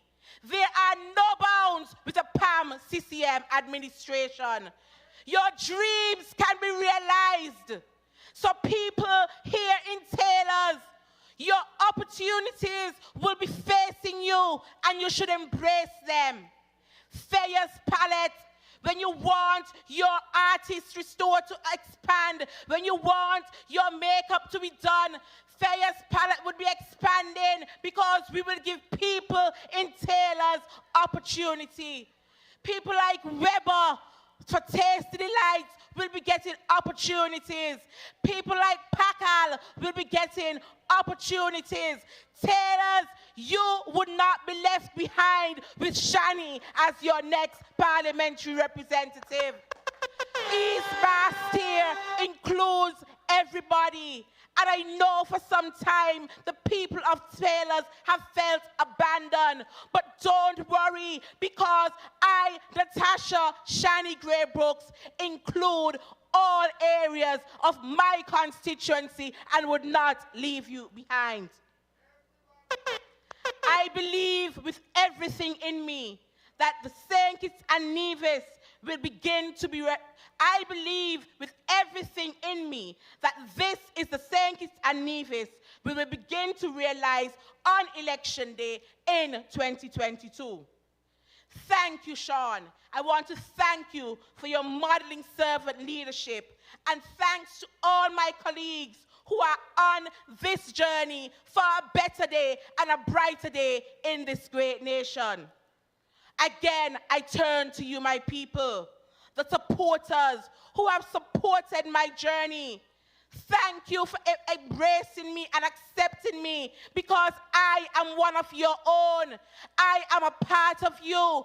I enjoy being around my people. I enjoy seeing my people happy, and I enjoy ensuring that life would be made better for all of the residents and citizens in East Bastille. I have made it to this point primarily because people in this constituency have lifted me up.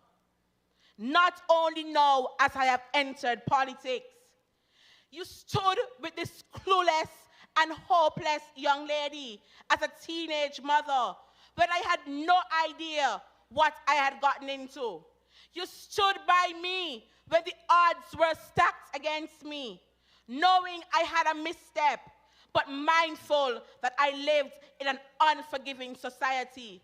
a society in which one mistake could cost you your future.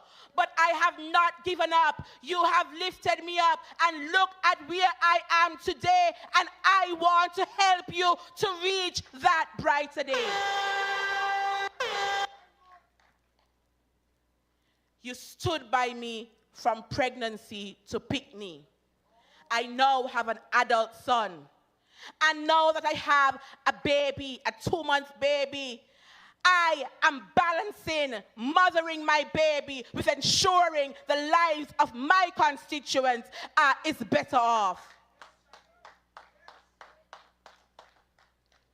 But amidst the turmoil, the gossip, and the despair, you held me up and compelled me to stand so that today I can run, and in the next couple months, I would be the Honorable Natasha Shani Gray Brooks. Today, I can run to represent you. Your mistakes, your mistakes, your missteps, your ideals. Today, I can run to make your dreams a reality. Today, I can make your dreams, hopes come and be part of my platform. I make you this solemn promise tonight that I will look out for you with the same fierce sense of responsibility that you looked out for me. From day one on the job, when I'm elected, not if I'm elected, when I am elected and Jeffrey Hanley is dethroned, I will continue to ensure that the lives of our people are enriched. And I will deliver on my promises so that people like Jasmine can get her pension. The East Bastia Book Club that I have formed will grow in leaps and bounds. The soup kitchen would not just be monthly, but it would be weekly and maybe even daily, because you and your life matters. The back to school fair would continue and would be greater and bigger than ever. I would continue to revamp East Bastia. I would ensure that the children of tailors would get the necessary playing facilities so that they can enjoy their childhood. These are not just promises that will be comfort to a fool, because all my promises will be kept, because my word is my bond. These promises are achievable. But more than that, these are ideas that come from the belly of this constituency. And I wholeheartedly embrace them, because I too know what a difference they can make here in East Bastia and in the lives of a single individual. As we continue to work to solidify the social programs, we will develop the psychosocial so that the future young mothers and vulnerable families and marginalized youth will have the support they need. That is why I will be pushing for resource centers within different communities in this constituency. We will continue to ensure that there are community counselors to help people to address and navigate issues that are often overlooked. And so there would be no concern about abandonment and neglect. During my walkthroughs, I have been hearing the cries of my constituents and those here in Taylors because they feel neglected and abandoned. I will not do that to you. I am here to work for you. I am here to serve you. I am here to ensure that your life is better. And as I will continue to say, it will be the best days, it will be glory days, not just in East Bastia, because if East Bastia is great, the entire country will be great. Too many of our young people in this federation are crying out in silence. Too many of our young people are acting out without movement, and they are doing so hoping to be heard, to be afforded opportunities, to be seen. I say to you this evening, I have heard you, I have seen you, and I will deliver for you. I say to you this evening, it is not enough to dismiss our youths as the youth of today or the way of the world. I want to ensure that our youth's voices are heard and they are included in the decision-making process. Our collective consciences must be mobilized into action on their behalf, else we stand to lose our legacy. Therefore, we must advocate for their education, scholarships, skills training, entrepreneurship opportunities, creativity, and the harnessing of their talents. East Bastille, are you ready for a better constituency? East Bastille, are you ready for the woman who would work for you? East Bastille, are you ready for a brighter future? Because this future is yours. Your voice must be heard. Do not allow anyone to tell you otherwise. There is no choice, no other choice on election day but Natasha Shani Gray. As my friends say, night or day, we vote in Gray. We need to build civic awareness in schools. Ramcat, I know you got me back, and just so you can drop the X on them. I know.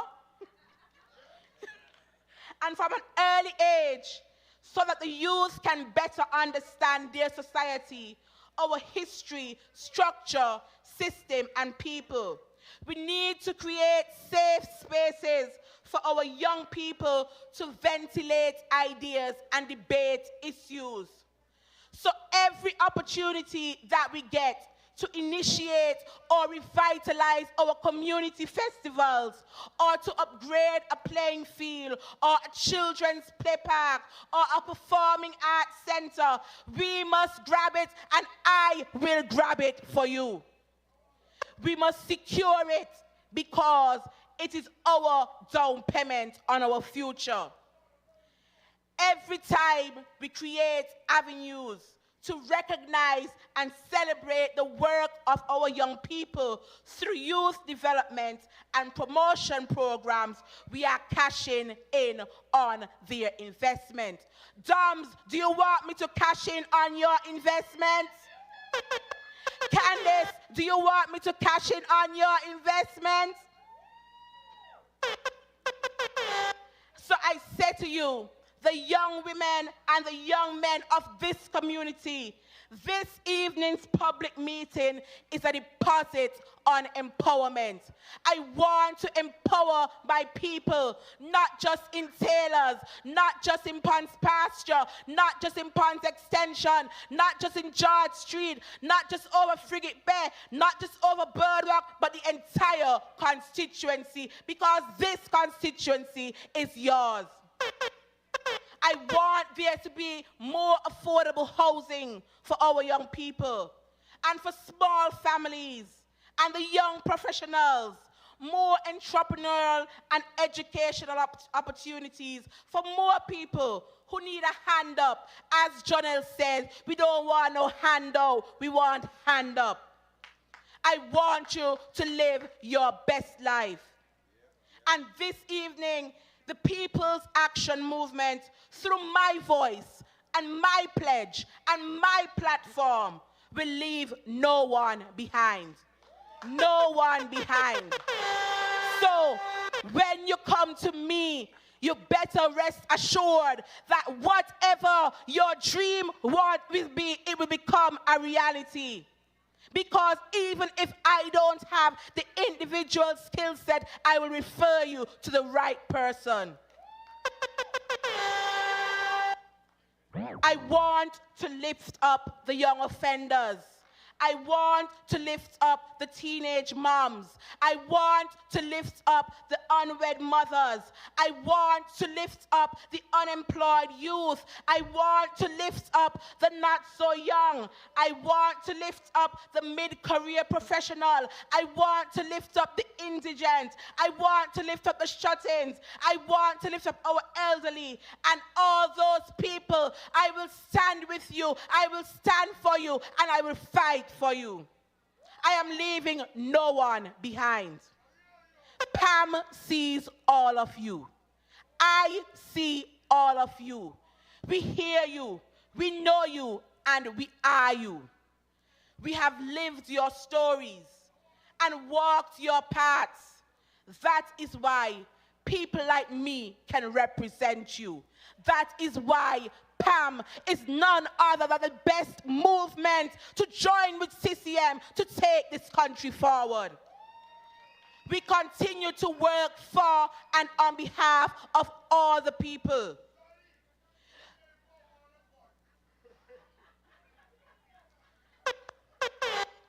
I'm quite certain, Ramcat, that once you carry out the proper application and meet the criteria, you will be successful. Your PAM representatives who have been in government have shown you that they have never forgotten their roots. And it is because they did not forget their roots that is why we are here today. My colleagues, Sean Richards, Jonelle Powell, and Lindsey Grant are fighting for our people. It is not about them. It is about our people. If it was about them, they would have stayed in there and taken their knockbout. But they believe in principle. And so I am glad to partner with them. I am glad to partner with Milo. I am glad to partner with Chesley. This PAM team can proudly take credit for so much that has been good in this federation over the past 7 years. They have the political fortitude to stand up for our people. That is why we are running. We are running for real unity, to show that we must never lose sight of the reason for representation to government, the people. And that is why on election day, we will all stand for the people. Together, we can elect a group of people who have shown that their promise is their record. A group of people ready to govern. A group of people who are cognizant of the mistakes of the past and resolute about making a future difference in the lives of the people they represent. All the people in constituency 1, 2, 3, 4, 5, 6, 7, 8, straight over to 9, 10, and 11 in Nevis. East Bastia, your support for this movement is your mark on history. Do not get left behind. Don't get left behind. If you have second thoughts about voting, shake off those voter cards, because on election day, we need your vote. We need your voice. We need your support. I need you here in East Bastia to be on the right side of history. By electing me as your next representative, and Sean Richards as your next Prime Minister, you are shaping your future. East Bastia, tonight and every day, I see you. From the hard face of the young men on the corner, to the hollowed walls of the one-bedroom house that is raising 3 children, and their parents, to the distant eyes of the young mother worried about tomorrow. I see you. And I come to you, just as I am, to say, trust and believe in PAM and CCM to create an enabling environment to get you beyond your circumstances. Trust in Natasha Shani Gray Brooks to give you the hand up that you need. Trust me because I am a true PAM. Trust me because I am a true warrior. Trust me because I am a true fighter. I always stand up for what I believe in. I will fight for me, I will fight for you, and I will fight to ensure that East Bastille is well represented. East Bastille, as I end tonight, I humbly solicit support from your community. I want those persons who have not yet registered still go out to register. I want my warriors to be vigilant because I am told that it's over 111 persons have registered in May, and we are going to scrutinize that list because anybody who does not belong to vote in East Bastille will not be voting in East Bastille. Anybody who does not belong to vote and who is not properly registered in East Bastille will not be voting in East Bastille. We are watching you. Our eyes are on you. We are not taking off our eyes because this is our term to make sure that history is made in St. Kitts and Nevis as you get the first female parliamentarian in East Bastille. There is power in our community. There is power in this community. I know that it takes a village. I know that true development is a team effort and that it comes through real unity. That is why I joined this team. That is why tonight I am so honored, so proud, and so happy to have this public meeting on this platform of the People's Action Movement, right here in my constituency, in my community. We are a village, we are a team, we are real unity, we are a movement. And we are ready, East Bastille. Are you ready?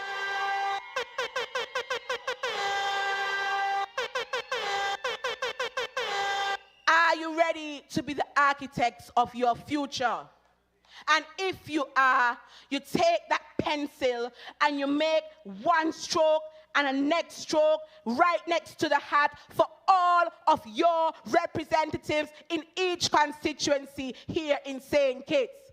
And when you do that, you would go down in history because we will get rid of someone who does not deserve to be our Prime Minister.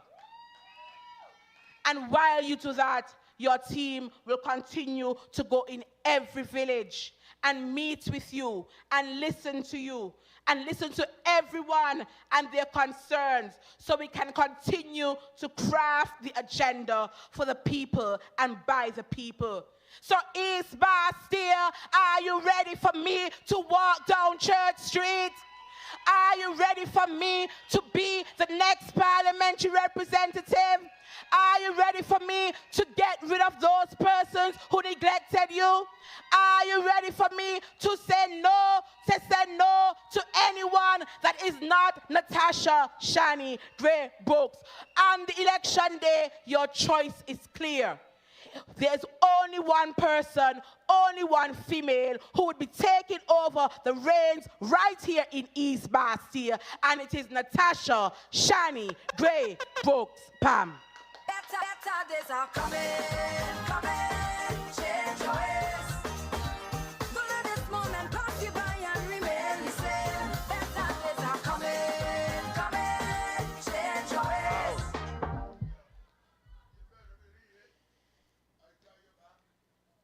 East Bastille, are you ready for Shani? East Bastille, are you ready for Shani?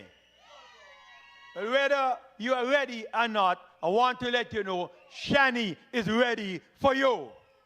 Shani is ready to walk down Church Street and be your voice. And Shani is ready to do that under the leadership of the next Prime Minister, the next PAM Prime Minister. The one who is going to lead us to those better days that you say are coming. But let me say something first. You know, you got to be careful when you're listening to people, right? Because there is something that called the art of deception. And you're hearing it belted all around.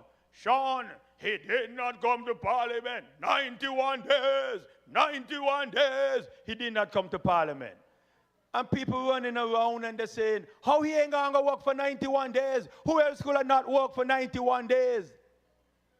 Now we got to remember, you know, 91 days is only 3 months. In those 3 months, you only have cabinet, you only have cabinet 12 times. Because you have 4 weeks in a month and cabinet is only 1 day every week. And out of those 12 times, there might be 1 or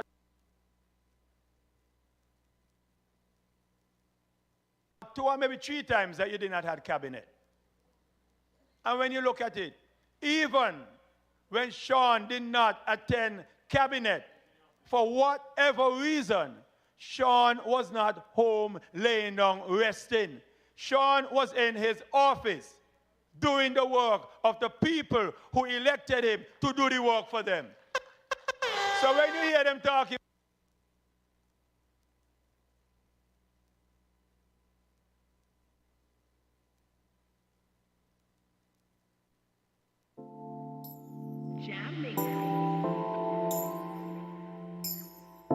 they talk about what she's going to do, and when she get elected in East Bastille, I listened to Jonel, and Jonel talking about what he's going to do when he get re-elected in Central Bastille. Why you come like that? Forget West Bastille. What's been happening in West Bastille all the time, you know, is that we always have a candidate up there just to have a presence. Just to have a presence. We say, okay, trust somebody up there. We ain't going to win up there. So we can just trust somebody up there. Well, this man won't be there to make a presence. This man will be there to make a difference. That's what I will be there to do. So we are working hard. The campaigning is going well. The people are very receptive. Anywhere we turn, we are hearing one thing. It's a long time we want PAM to have a real PAM candidate up in West Bastille. And, you know, we come from the West, you know, but we ain't got to do like Chelsea. We ain't got to put on a hat and look like we are Western heroes. Right? Because in the West, we have a Western hero up there too, you know, a shop named Western Hero. But we are just, when, I like to talk about the West. Because my thing is just simple. When you want the best, you have to come to the West. And that's what we're going to be doing in West Bastille. But not to go on too much, time is running. But apart from being the representative for West Bastille, that is a good step for me. But the better step and the other step is that I want to be the representative for West Bastille under the guidance, under the leadership, under the prime ministership of Sean K. Richards. So you people of Sandy Point, are you ready? People of Sandy Point, are you ready for your next prime minister? Here he is. Here we present to you the next prime minister of St. Kitts and Nevis in just at the most, 2 short months. Here we present Sean K. Richards. But my people stay far away. I see them far away. But my people stay far away. But my people stay far away. But my people stay far away. But my people stay far away.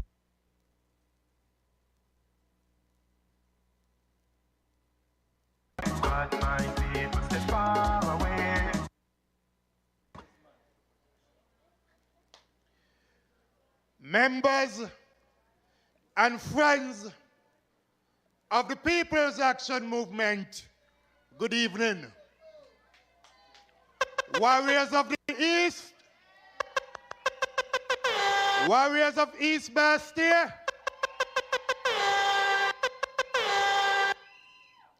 y'all ready for Shani? Y'all ready for Natasha, Shani, Gray, Brooks, PAM? I believe you. And certainly, Shani is ready for the people of East Bastille. Shani had an excellent presentation just now, and I asking you to give Shani a next round of applause.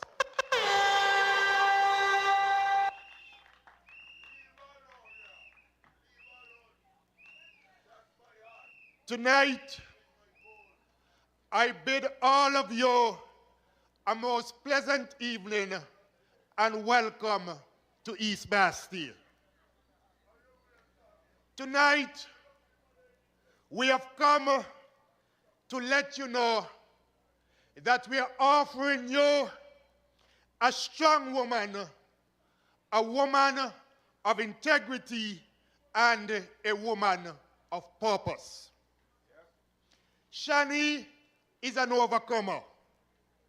She is one who cares and also one who loves the people of East Bastille. And from walking around with her, I also know that the people of East Bastille, you love Shani. It is no secret that Shani is a powerhouse here in East Bastille. She is a devoted mother, a wife, and I have every reason to believe that she will be a committed representative to the people of Constituency number 1. When I look at Shani, I see a virtuous woman. I see a woman that also understands and respects that she has ventured into the field daily canvassing. She has embarked on an election campaign ready to serve you less than 2 months after giving birth to a baby girl. Not many mothers would be on the campaign trail 2 months after giving birth to a baby. And so you have to respect Shani. You have to admire Shani. As a matter of fact, I want to say this here tonight. There was a time when I felt that Shani would not have been the candidate here in East Bastille. There was a time when I wondered if Shani would be here with us throughout this campaign. I said that because in January of this year, just about 2 months before giving birth, Shani was in the hospital for a number of weeks fighting COVID-19. There were days when I messaged Shani and I got no answer because her condition was such that Shani could not have even answered her phone or answered her messages. Many persons throughout this world died from COVID. Shani battled COVID while being pregnant and 2 months short of delivering her baby. Shani is a fighter. Shani is a winner. Just as Shani fought off COVID and gave birth to a healthy baby girl, and 2 months later, she is here fighting on behalf of the people of East Bastille. It says to me that Shani is dedicated and committed to you, the people of East Bastille. That is what you need in a representative.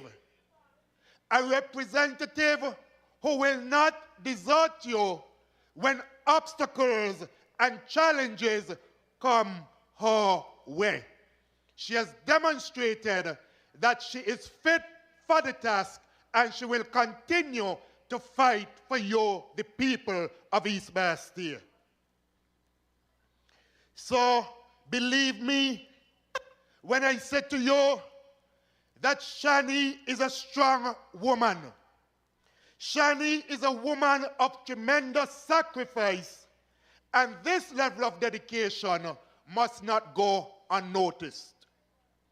It is a good example of what her stewardship as your representative will offer to the people of East Bastille. I know that you can trust Shani to keep the promise here in East Bastille. I also know that Shani is absolutely the best choice for you, the people of East Bastille. I see persons from East Bastille like Jasmine present at this meeting. Jasmine is a lady I know for about 12 years now. I know Jasmine from when my own son was attending the industrial site preschool, and he is 12 years now. At the town hall meeting that we had in East Bastille a few weeks ago, you heard Jasmine when she came to the mic and said that she has been working at that preschool for almost 28 years now, I think it is. 29 years. And when she retires, as she might be doing very soon, she is concerned about receiving a pension from government. Shani, as a young mother, understands the service that persons like Jasmine are providing to this country. Here is Jasmine ensuring that when young mothers go out to work, that they can feel and know that their children are in the safe hands of persons like Jasmine. However, Jasmine is not an appointed worker. Jasmine is a weekly paid worker. And because Jasmine is a weekly paid worker for the government, up until this day, Jasmine has no entitlement to a gratuity or a pension when she retires. We say to Jasmine, Shani says to Jasmine, that we will keep our promise and ensure that within the first 100 days, weekly paid workers such as Jasmine from this constituency will be able to get a gratuity and a pension when they retire from working 28 years and longer for government. That is our commitment. That is our promise to the government auxiliary employees in this country. For far too long, you have been promised that your time has come, and up until now, that promise hasn't been delivered on. And so, Jasmine, as I look at you this evening, I said to you that you deserve better and we will ensure that you are taken care of. Just earlier this week, I was in this constituency right here in Taylor's, canvassing with Shani. I heard the cries of persons like Mrs. Prokop, a small business owner in this constituency. I said to Mrs. Prokop that under government of real unity between PAM and the Concerned Citizens Movement, CCM, we will ensure that small business persons such as herself, that you are given better opportunities in this country. And as I listened to Mrs. Prokop, she spoke about the fact that the former representative and the current representative continue to fail the people of Taylor's and East Bastille. And I will continue to knock on doors with Shani because I am disheartened by the prevailing sentiment that both Ian Patches-Libod and Jeffrey Henley have forgotten, neglected, and ignored the people of this constituency.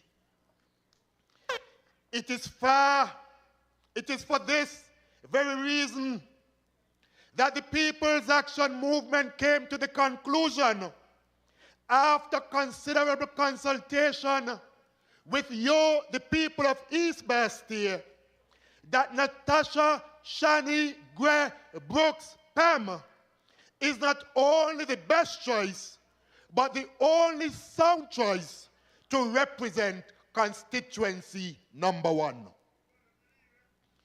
Like across St. Kitts and Nevis, in East Bastille, unemployment, especially among young people, remains a very serious concern of mine. I was on Pond's Extension with Shani on Wednesday, and I came across many young persons who said that they have been looking for a job and cannot find a job in this country. So I understand that you, the young people of East Bastille, that you're looking for opportunities of employment. Your concern has been raised with Shani, and Shani recognizes that this is an area of priority which must be addressed with a sense of urgency for you, her people. Under my leadership, the People's Action Movement will embark on a wide-reaching employment program that ensures that you can support your children and your families without the challenging of determining your ability to put food on your table. No family in this country should be wondering about where the next meal is going to come from because of a lack of a job in this country. Every family in this country deserves to eat, and every family deserves a job to be able to feed themselves. Our employment program is going to be one that is multidimensional, and it will provide real opportunities, not only within government, but in the private sector, and also for micro, small, and medium enterprises. There are many persons right here in Taylor's, right here in East Bastille, who have great ideas and tremendous ability, but require helping hand to help to lift them out of the abyss. I am very saddened to learn of the stories and to see the conditions under which many constituents are forced to live. We must provide real opportunities, and we will provide those opportunities across various sectors to all of our people. Many of the young people in this constituency, they have a dream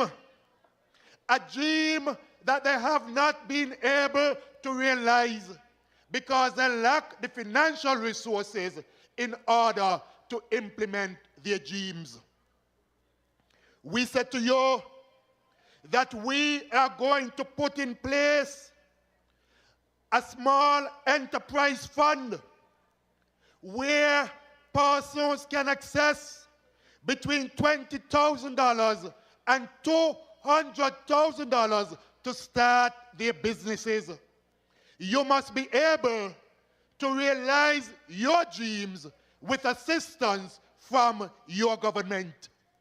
That is what we want to do for young persons here in this constituency.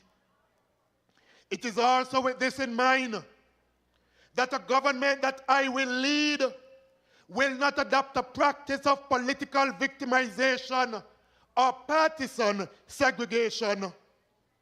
This government will be about inclusivity, knowing that East Bastille represents a microcosm of our society, with many who have made St. Kitts and Nevis their home and who are making an invaluable contribution to the development of this country.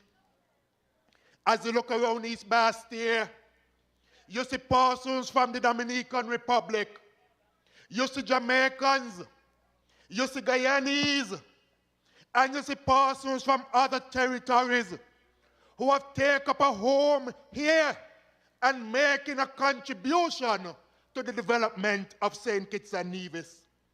We said to those persons that they must feel a sense of belonging in this country. We said to these persons that you must not become rejects of a system that is uncaring and disproportionate.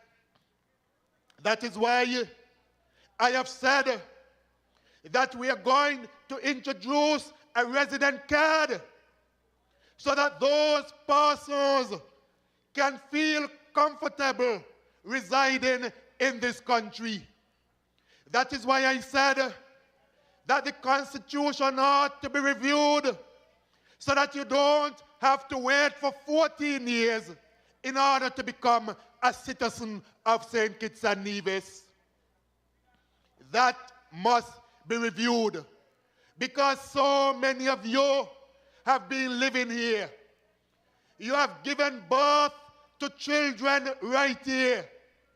You have built houses right here. In other words, this country has become your country, and we must make it comfortable for you to live in this country. For far too long, victimization has been a practice of political parties and politicians in this country, and in particular in this constituency.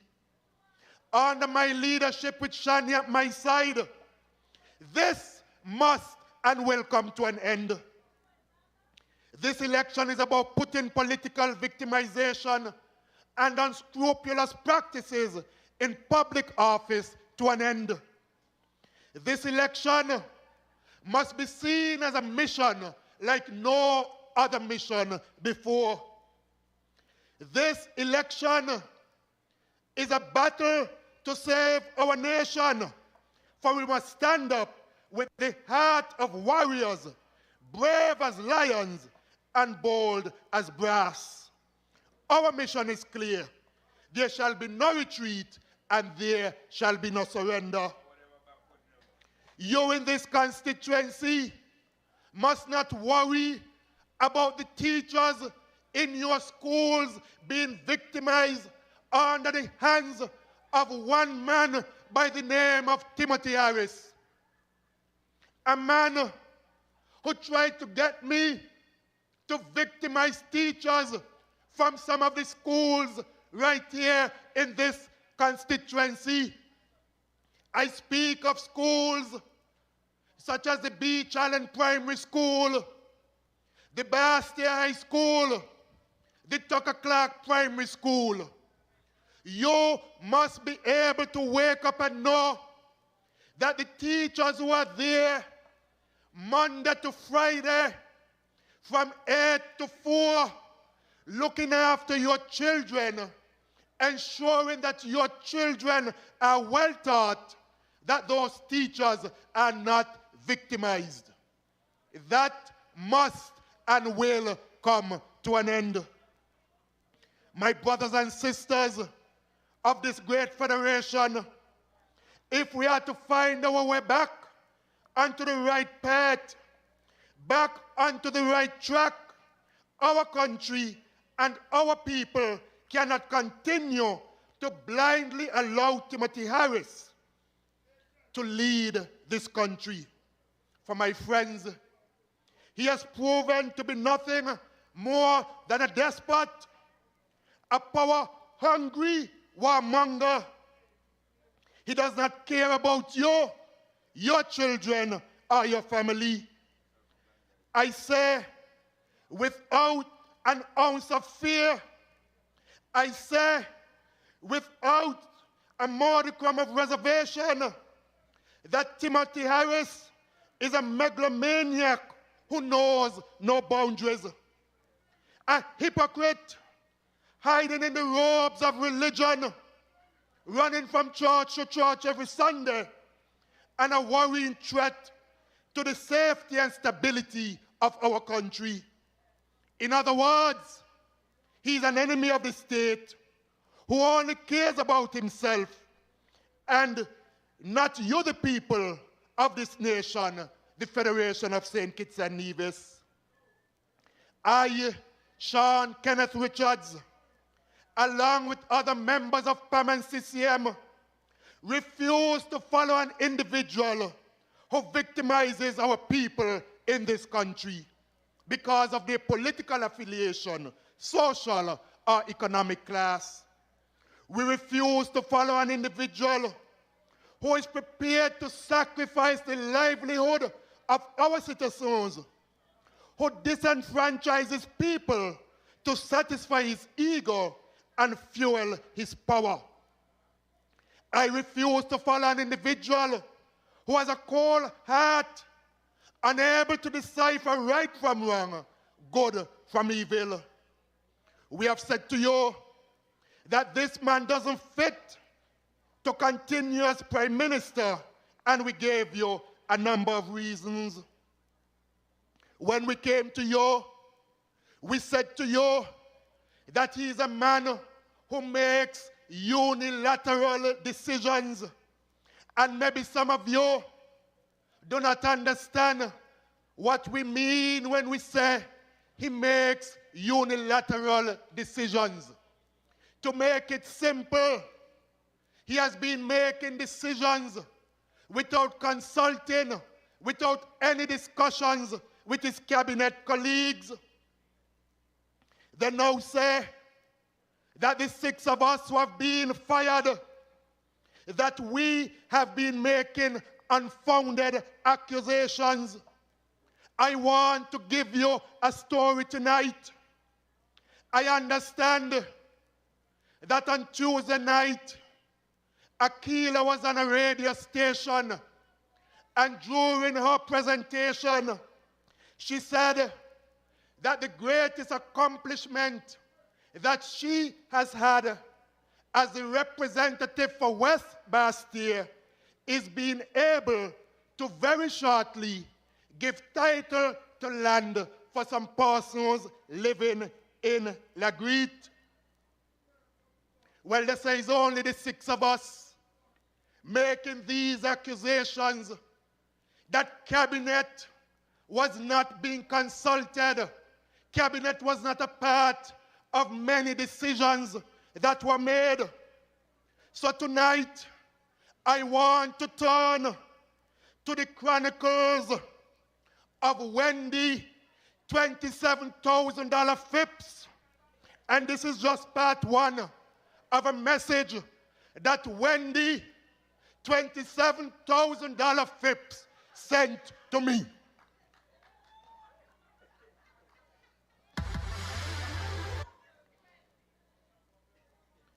And so I turned to the first message, and this was the 15th of March, 2021. And here is what Wendy said to me. She said, Wendy, $27,000 FIPS. Thanks for the correction, Milo. Morning, Deputy PM. I understand that El Rita is telling people that the half-price land matter for the 90 Lagreed extension was brought to cabinet by Aquila, and that cabinet approved same. She continues, which cabinet meeting was this? I have not missed cabinet once during the past 12 months. I have never seen any such submission in my package.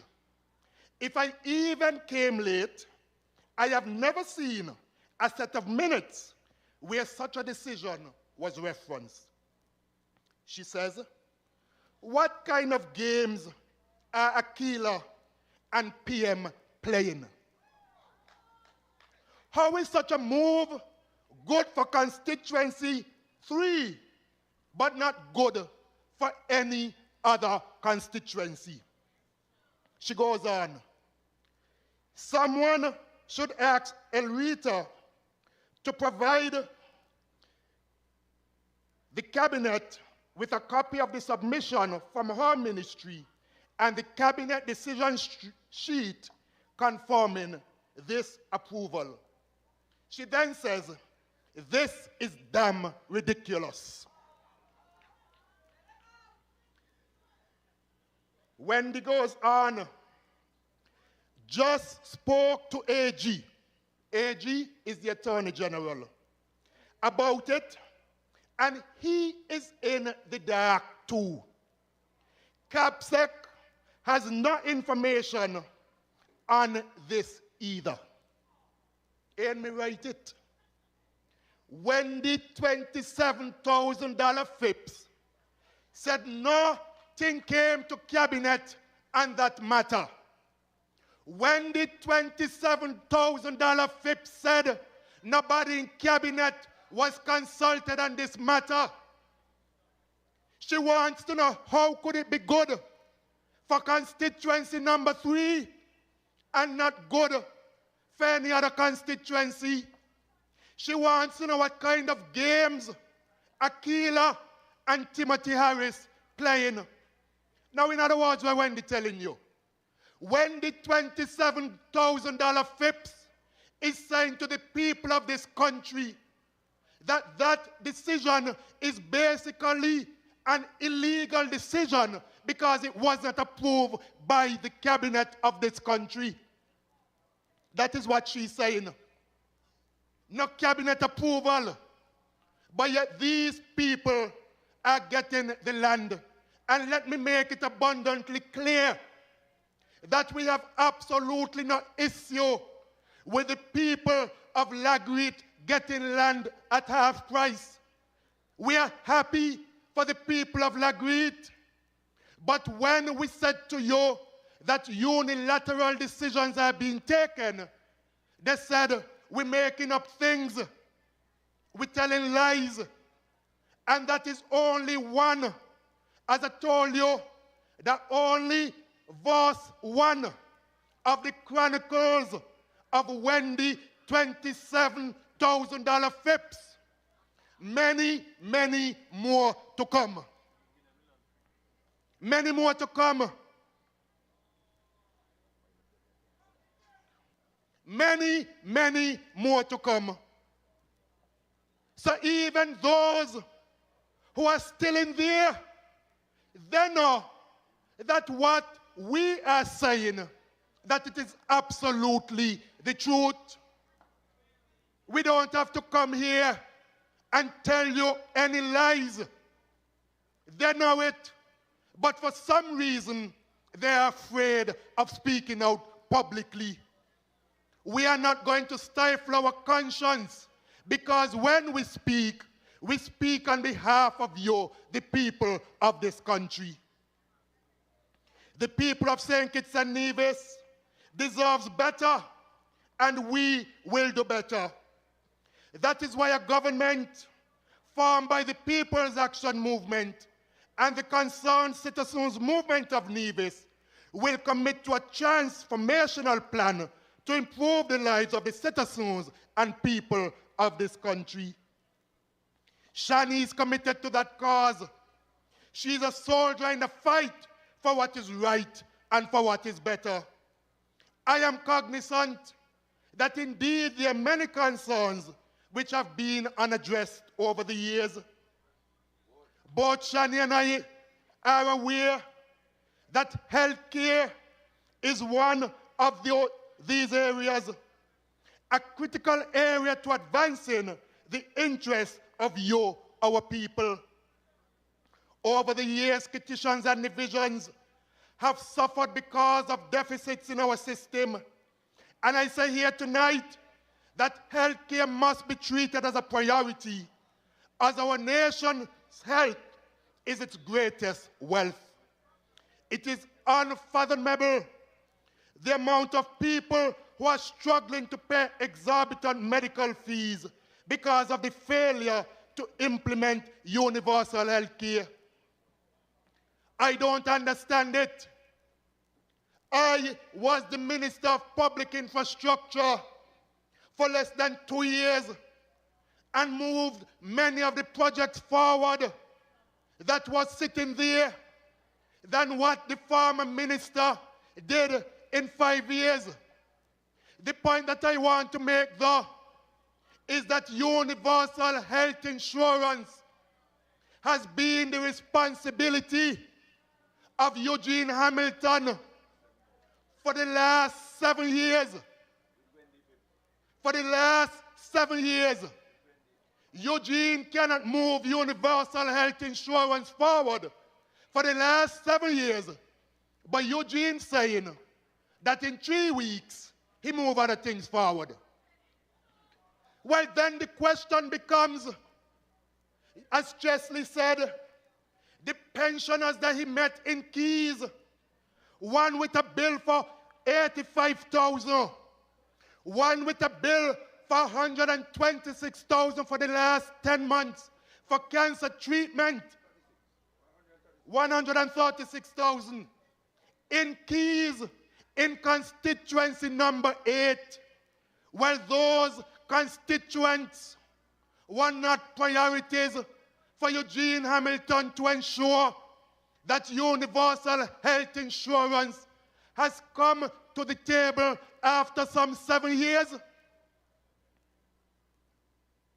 You go into an office and you signed off on something that was well advanced, and you come to take all the credit for it. And what you're supposed to be taking all of the credit for after 7 years, it still remains outstanding. I said to you that under a government of PAM and CCM, that universal health insurance will become a priority.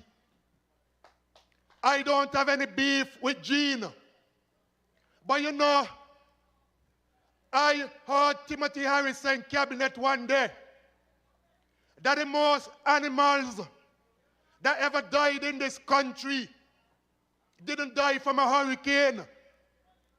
They didn't die from people killing them. He said they died because Gene, as the Minister of Agriculture, didn't ensure that farmers were able to get feed for their animals. The most animals that ever died in this country died while Gene was Minister of Agriculture. I say no more than that. And so for far too long, national health insurance has been on the table and has not happened. We said to you that it will happen.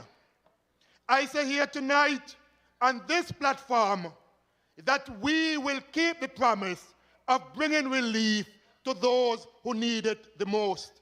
And so national health care will be introduced. It must be introduced. Basic health care is not a privilege for a few persons who can go overseas and get it. Basic health care is the right of every woman, boy, and girl. We can do better, and we will do better in this country. This will go in tandem with our policies to fight non-communicable diseases and to expedite and improve our national food security policy to integrate nutritional security to the benefit of every citizen. We will act on this. I want for you to appreciate, my brothers and sisters, that for our country to return to a semblance of normalcy, to restore our country's core values of integrity, fairness, and especially decency in government, to introduce policies that will benefit the people of St. Kitts and Nevis, to improve you, your children, and your family's life. It therefore means that Timothy Harris must be rejected in every corner of this nation. He must become persona non grata in this country.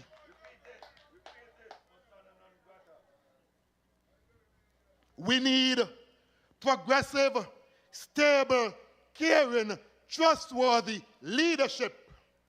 And those are characteristics which will be placed on the ballot of this upcoming election. We cannot gamble with our future. We cannot gamble with the lives of people of St. Kitts and Nevis because there is a lot of stake in this election. There is too much on the line. Over the next few weeks, we will continue to explain our vision for this country, a plan that has been developed in conjunction with our partners in real unity, a plan that includes you, the people of East Bastille, a plan that ensures the continuation of the peace program in a more transparent and accountable manner so that not only a few, but the majority can benefit. I continue to say to the persons on the peace program that it is the People's Action Movement which ensured that the peace program came into being in this country. We had a majority in the cabinet, and the majority of us supported that peace program. We are, however, concerned that the program is now being run out of Development Bank, and you don't know if the $10, $12 million paid out each year, that you are the ones getting the bulk of that money. I said to you in Sandy Point that a young lady told me she saw an extra few $100s in her bank account.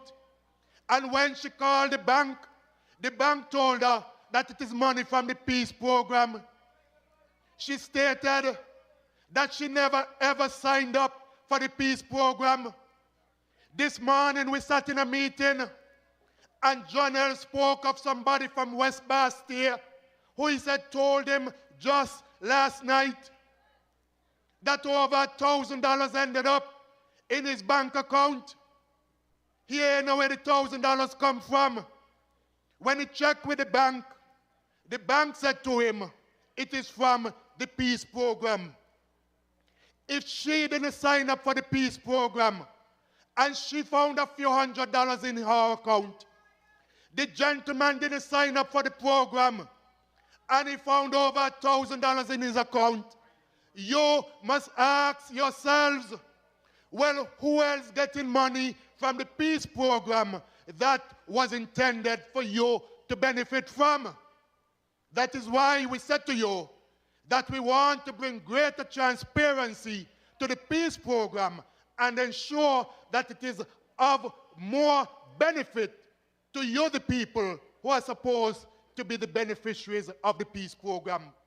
As we have supported it in the past, we will continue to support the peace program. We want to ensure that there's greater investment in technology.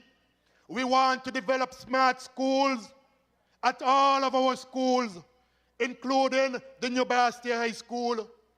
We want to ensure that there's greater investment in healthcare, including a brand new Joseph N. France General Hospital. We have a plan that is practical, a plan that will ensure that there's frequently flowing water to the homes of citizens, because there are still several areas such as Kayan that still continue to struggle for access.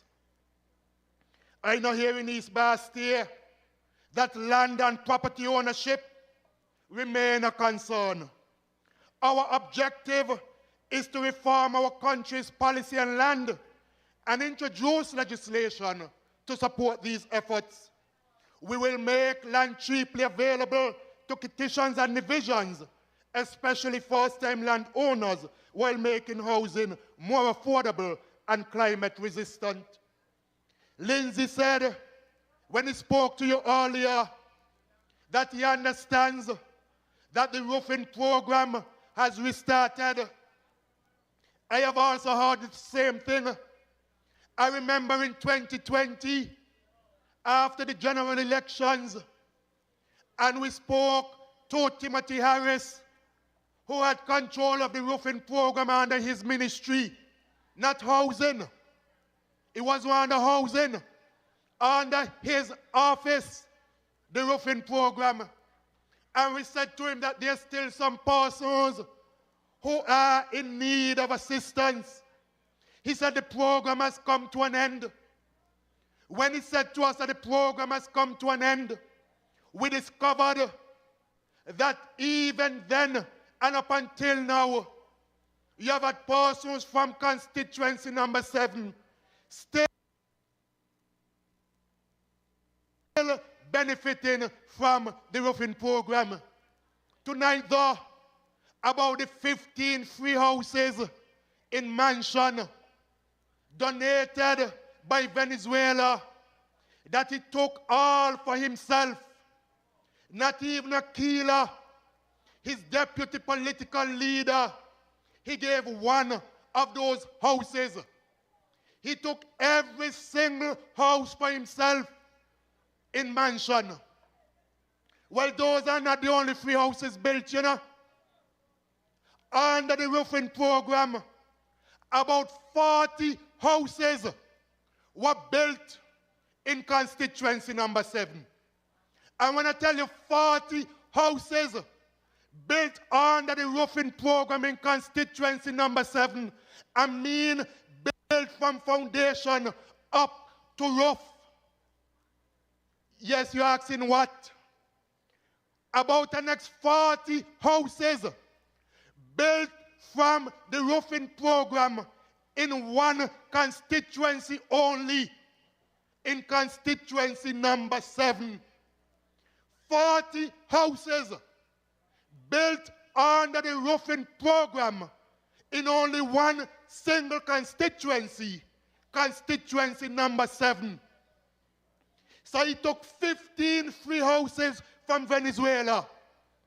He took a next 40 free houses under the roofing program for the people of constituency number 7, built from foundation right up to roof.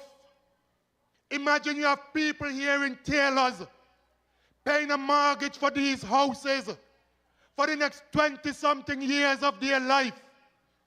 Couldn't get a free house. Many of you paying NHC for years, while 50-something free houses benefiting only the people of constituency number 7. Some of you have land.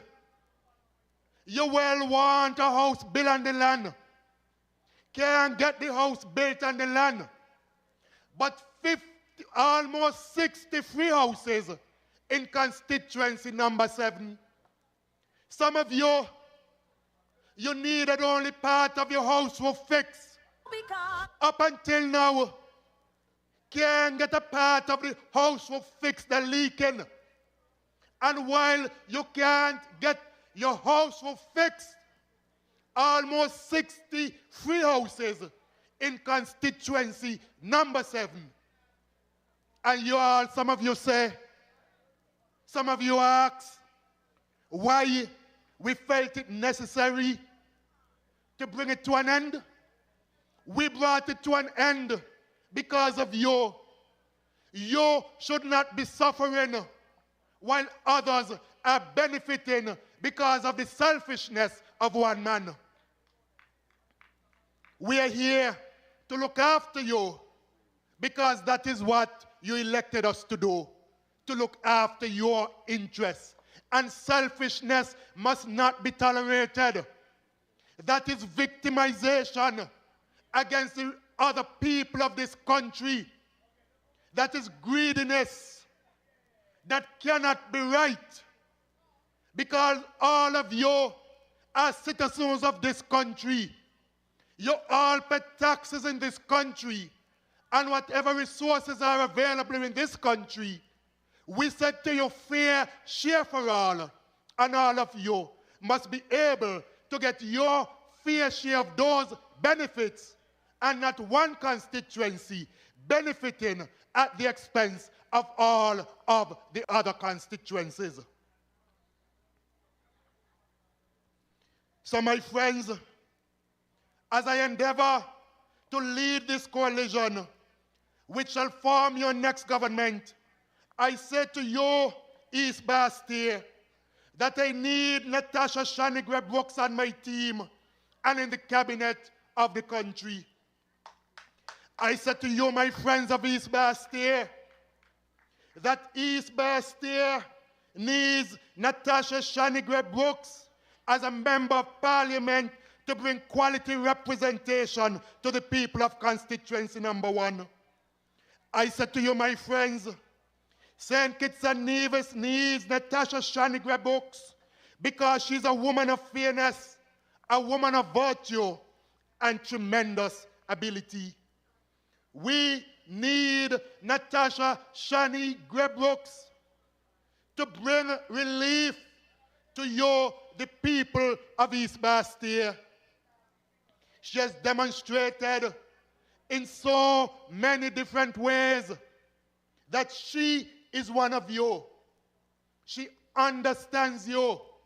She listens to you. She has heard your concerns. And she has dug into her heart. She has dug into her pocket.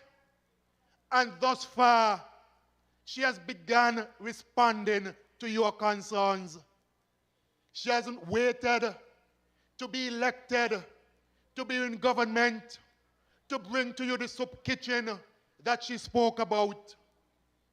She hasn't waited to be elected to give books and pencils and pens and school bags to your children, because she understands the needs of you, the people of East Bastille. She understands the importance of an education, because it is through an education that she has been able to pull herself out of the dark grips of poverty, and she wants to do the very same thing for you, the people of East Bastille. Tonight I ask you on election day to give your support to Natasha Shanigre Brooks PAM. Shani, I want you to stand. I want you to come forward. And I want you to look at your next representative for East Bastille. I want you to give her your full support. Go out with her. Canvass with her. Tell the people of the East the good news that new and better representation is coming to East Bastille from Natasha Shani Gray Brooks PAM. She's one of you. She understands you. She cares about you. And likewise, you must return her as your next representative for this constituency. Good night and God bless you.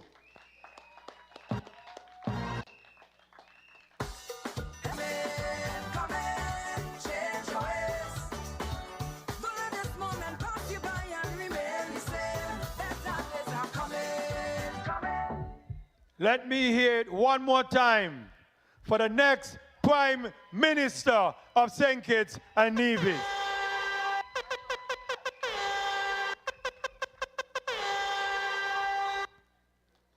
Tomorrow we're going to have the reopening of the constituency office in number 4 in Old Road. So put that on your agenda, please. It's going to be at 5 o'clock. So we want you to be there also on Saturday when we will have the opening of our national office, which is on the corner of Victoria Road and Keon Street. So those are the things we have for you. Next week, we're also going to have the opening of the office of our next Prime Minister. We're also going to have the opening of the next representative of number 3, as we're going to all be here because we're going to be on the go with Milo. So those are the things we have for you tonight. We want to thank you for coming to the first of many series of meetings, public meetings that we're going to have as we bring the message to you, the people. Thank you very much for being here. Good night. Good night. Everybody take a jump, take a jump up now. Start a wave, start a wave, start a wave up now. Everybody take a jump, take a jump up now. Start a wave, start a wave, start a wave up now. Everybody take a jump, take a jump up now. Start a wave, start a wave, start a wave up now. Start a wine, start a wine, start a wine up now. Because everybody take a jump, take a jump up now. Start a wave, start a wave, start a wave up now. Start a wine, start a wine, start a everybody take a jump, take a jump up now. Start a wave, start a wave, start a wave up now. Start a wine, start a wine, start a wine up now.